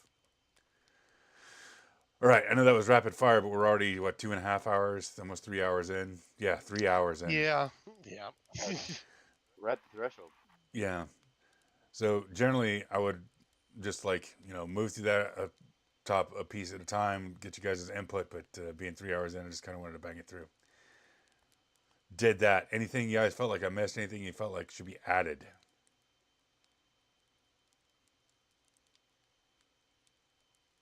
No? No, I think you nailed it. I think, no, you nailed it. That's it. I got nothing else. As we open the conversation with, learning is going to be super critical to everyone's lives very, very soon. It's already super critical now. I mean, honestly, The only Yeah. constant is change. You got God or the simulation or the universe or whatever you feel good calling it, and change, and that's it. And then if you're actually trying to make a Hmm. change in your life, you have to relearn everything. It is the master skill. It is. I think learning is a key. I think that's why part of the reason I succeeded is one of the things I did was I didn't just accept what I was told. Yeah, I solved for it. sure. I learned from it. I ex- I took the experience and I used it to kind of dig my own path or whatever you want to Yeah, call it. Build my own road. Path is not straight, no, but once you start heading towards a path, and that's the biggest thing about learning is when you start learning and building toward your path that you think you're on, good things happen. It's like, oh, you meet Jim, and Jim says, hey, why don't you come do this? Now you're like, oh, I'm on a whole nother road now. yeah, I'm glad I'm here. And it continues yeah. on. And Little win that's after how it little works. win after little Learning, win after little win, compounding and compounding and yep. compounding. And there's losses. There's a lot of losses. Some ground you're going to take Oh yeah. 3, 4 times, 10 times, 20 times. You'll fight for that same damn inch 100 times. But eventually, you Yep. get it. And there's risk. Yeah, there's risk. And you take risk, you fail, but you take risk knowing that if you fail, there's still opportunity in it, and you just have to trust the path and accept that you could fail. Failure's part of it, man. So Yeah, failure, learning to fail is a key it thing. is. It is. So Aaron, Unless you're a Marine. Yeah, well, unless you die, and then it's kind of whoops. so But part of learning to fail is learning the reasonable risk levels, right? Um, and reasonable. some people are a lot more adverse, risk adverse, and some people are a lot less risk adverse. Some people, death is I think not only do you need to have a purpose, but you need to have something to live for, and you need to have something you're willing to die for. We just did July 4th. We were willing to cross a frozen Mm, river on Christmas at midnight to kill some people in their sleep. We had something that we were willing to live for and something that we were willing to die for. Most of the greatest things that have happened in history, people had something that they were willing to live for. Rosa Parks, Martin Luther King had something they were willing to die for. Uh, and they put their money where yeah. their mouth was. And because of that, things changed. Things got better. And we still have a long way to go. There's a lot of people that didn't celebrate July 4th, and understandably so. But interesting and probably even ironically enough, they weren't celebrating July 4th because they weren't happy with how things were. Ironically or unironically, however you choose to look at it, July 4th is a thing because people got really pissed because they weren't happy with how things were. Just throwing that out there. Screw your uh, taxes and your team. That's right. yeah. America, fuck you since 1776. That's Yeah. we're You know what I find funny too, and I want people to always remember: if you go look at some of the most richest or most successful people, most of them did not. There's a lot of guys. Mark Cuban slept in his yeah car. College students. Was Mark Zuckerberg. He was a college student, struggling student. They built this little app as a thing to make a little bit of side money, maybe be cool for the university. Then he Turns went to into a work. big thing. YouTube You know, struggled they for he years. YouTube. I mean, Google, those guys yeah, starved. They fucking starved. Microsoft started in the garage. yeah, yeah, Microsoft ain't all that. Like, if you really dig into Bill Gates' past, he was silver spoon all the way, and he got introduced to 1,900 people. Now, he did grind it out. He legit did grind it out and present it to over 1,900 people. But he kind of came up. He's not Wozniak. rags to Yeah. riches. Yeah. He's not, But there's so many there out are, there yeah. that it's just so many. There's more of them than there's Yeah, not. Wozniak and Jobs were some broke ass college kids. Now they were broke ass Yeah, college kids at yep, Harvard or Stanford. I don't remember which. So they weren't exactly yeah. like, they weren't Tiny Tim the street popper, but it wasn't silver plastered for him. Jewel slept in her Right. car for quite some time. Steve Harvey, Oh yeah. Really, yeah. before he was, Steve Harvey. Yeah. he slept in his car for a good little while. It's it is possible, but uh, His I mean, determination, man. if you go out and start talking to all these homeless people and get their story, most of them will say that it's their own fault. yeah, You know, they Yeah. put themselves in that situation, whether it's from drugs or gambling or something else, and they put themselves in that situation. It's not because of they don't blame. I mean, obviously they can blame other people, but if you look at their story, they're they can only blame themselves. So if you steer clear, keep your mindset right, and don't do stupid shit, then you'll be just fine. that's not always true, man. So like, bad things happen to good people. Sometimes, Bad things do happen. yeah. For the most part, you're right. If you don't do dumb shit, Jesus said if you keep your feet clean, right?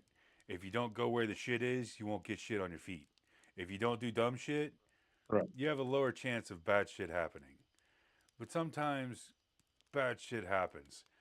2020, a lot of people lost a lot of stuff. Companies went out of business. Yeah. 2008, a lot of companies went out of business. 2001, a lot of companies went out of business. If you're Gen X or elder millennial, you've been through many lifetimes worth of catastrophic shit, once in a lifetime catastrophes, where you've got to witness. But that's a part of life. Um, Like Well, that is the key. yeah, either you can say, "Oh, I lost all this stuff. Oh, woe is me. I give up," or you can be, "Oh, well, let me try to get that shit back. Like, yeah, try to rebuild." You know? Well, and that's the tenaciousness you have to have, right? So, like,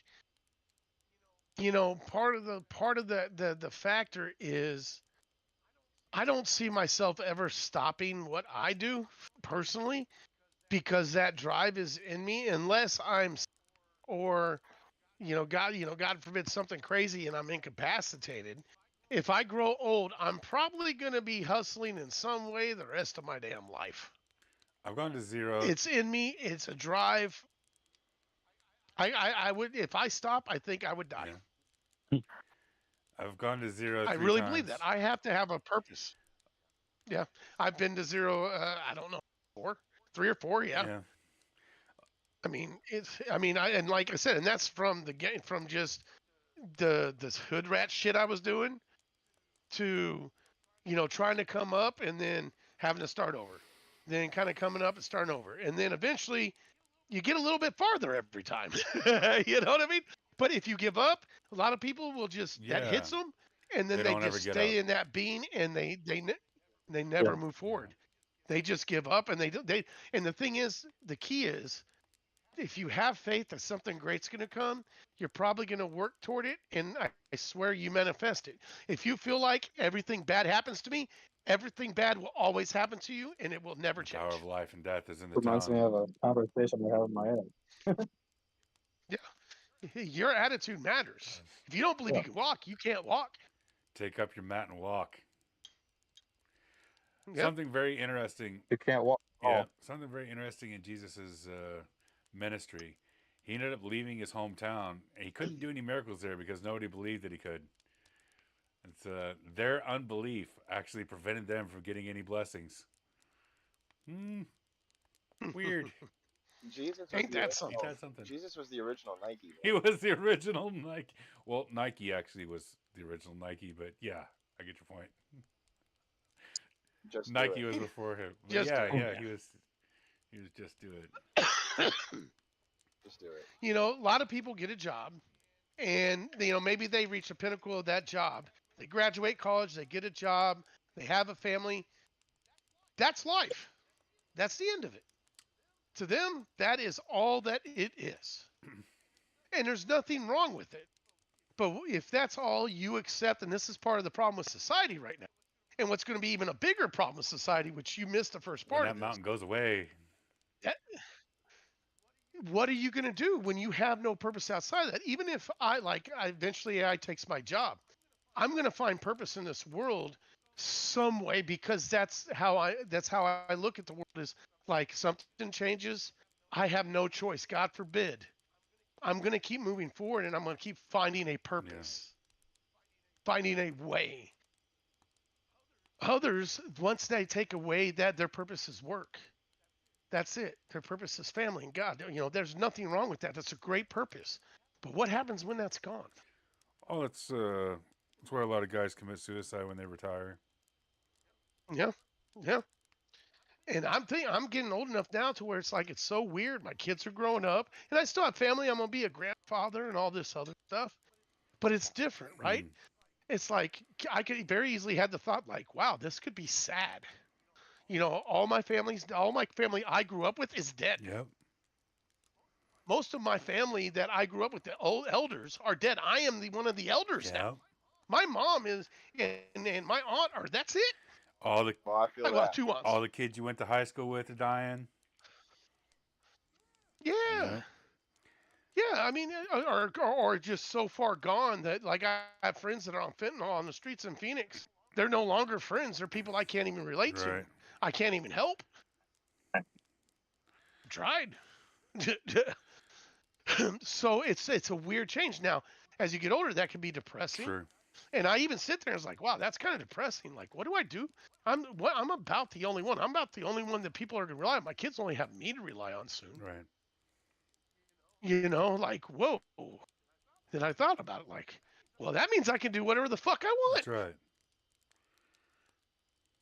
So it's all perspective. Yes. First, falling into like, what do I do Yeah. now? Like, all my family's gone. I can't call I get depressed sometimes when I can't call my dad or, Sure. you know, I have certain family members I can't call anymore. You know, so it's all perspective. And I think, you know, for me, like I said, I just want to try to live the best life, try to leave a little something for my children, leave a little legacy for my kids, and Lord willing, do some good along the way and enjoy life. Sure. Enjoy the moment that I have because it's a small moment in a really long amount of time in space and whatever this existence is. Amen. Well, it is 10:15. It is indeed. Timekeeper. please ring the bell. 3 hours and 13 minutes, and it probably gonna blasted through. I'm gonna go sometime this week and go meet these guys, whatever it is. Yeah. Let's talk tomorrow more on that, Aaron. Okay. Let's get a plan together. I'd like to, like I said, nothing too extravagant. I'm not trying to do anything too extravagant. I think that part of it is it'll build itself as we kind of introduce and say, hey, we're doing this for the 2-time Be Honest, and try to figure out how we can help in our way. It's like 5 to 6 o'clock in the afternoons at some point. 'Cause I think that's whenever they start doing their stuff. Okay. Well, I think that'll be fun, and I think it'll be enlightening, and I think it'll be a step toward something I've been talking about and we've talked about for years. Kevin, I need more cards, man. How many do you want? He handed out a bunch, dude. The cards to give to Yeah, how many do you want? to bring them to our website. 100, 200, 500? I don't I know. can send you a box. Give me 100. 100? Send me some that because I don't know how many people it's gonna be up there. To be honest with you. Okay. I don't know if it's gonna be 20 or 100 or 5. It's gonna be fucking. I don't know. And I would create. I might end up, for all I know, up there 4 days out of the week talking to 4 different groups. Fuck. Who knows? That'd be cool. And I would create some kind of flyer too. I think that's why I said let's get together and create a flyer or something. I'll go pay for the printing or whatever, or however you want to do it. I got a UPS store right here next to me. Well, not next to me, but right. Yeah. Sounds good. I think it's gonna be interesting. I'm ready to go though. I'm getting tired. I got work tomorrow. Me too, buddy. Ready to get rolling. Love you, boys. Appreciate you stopping by. I'm excited. It's exciting. Have a good one, man. Talk to Yes, you this week. Kevin. Pleasure, brother. buddy. Always. Night, guys.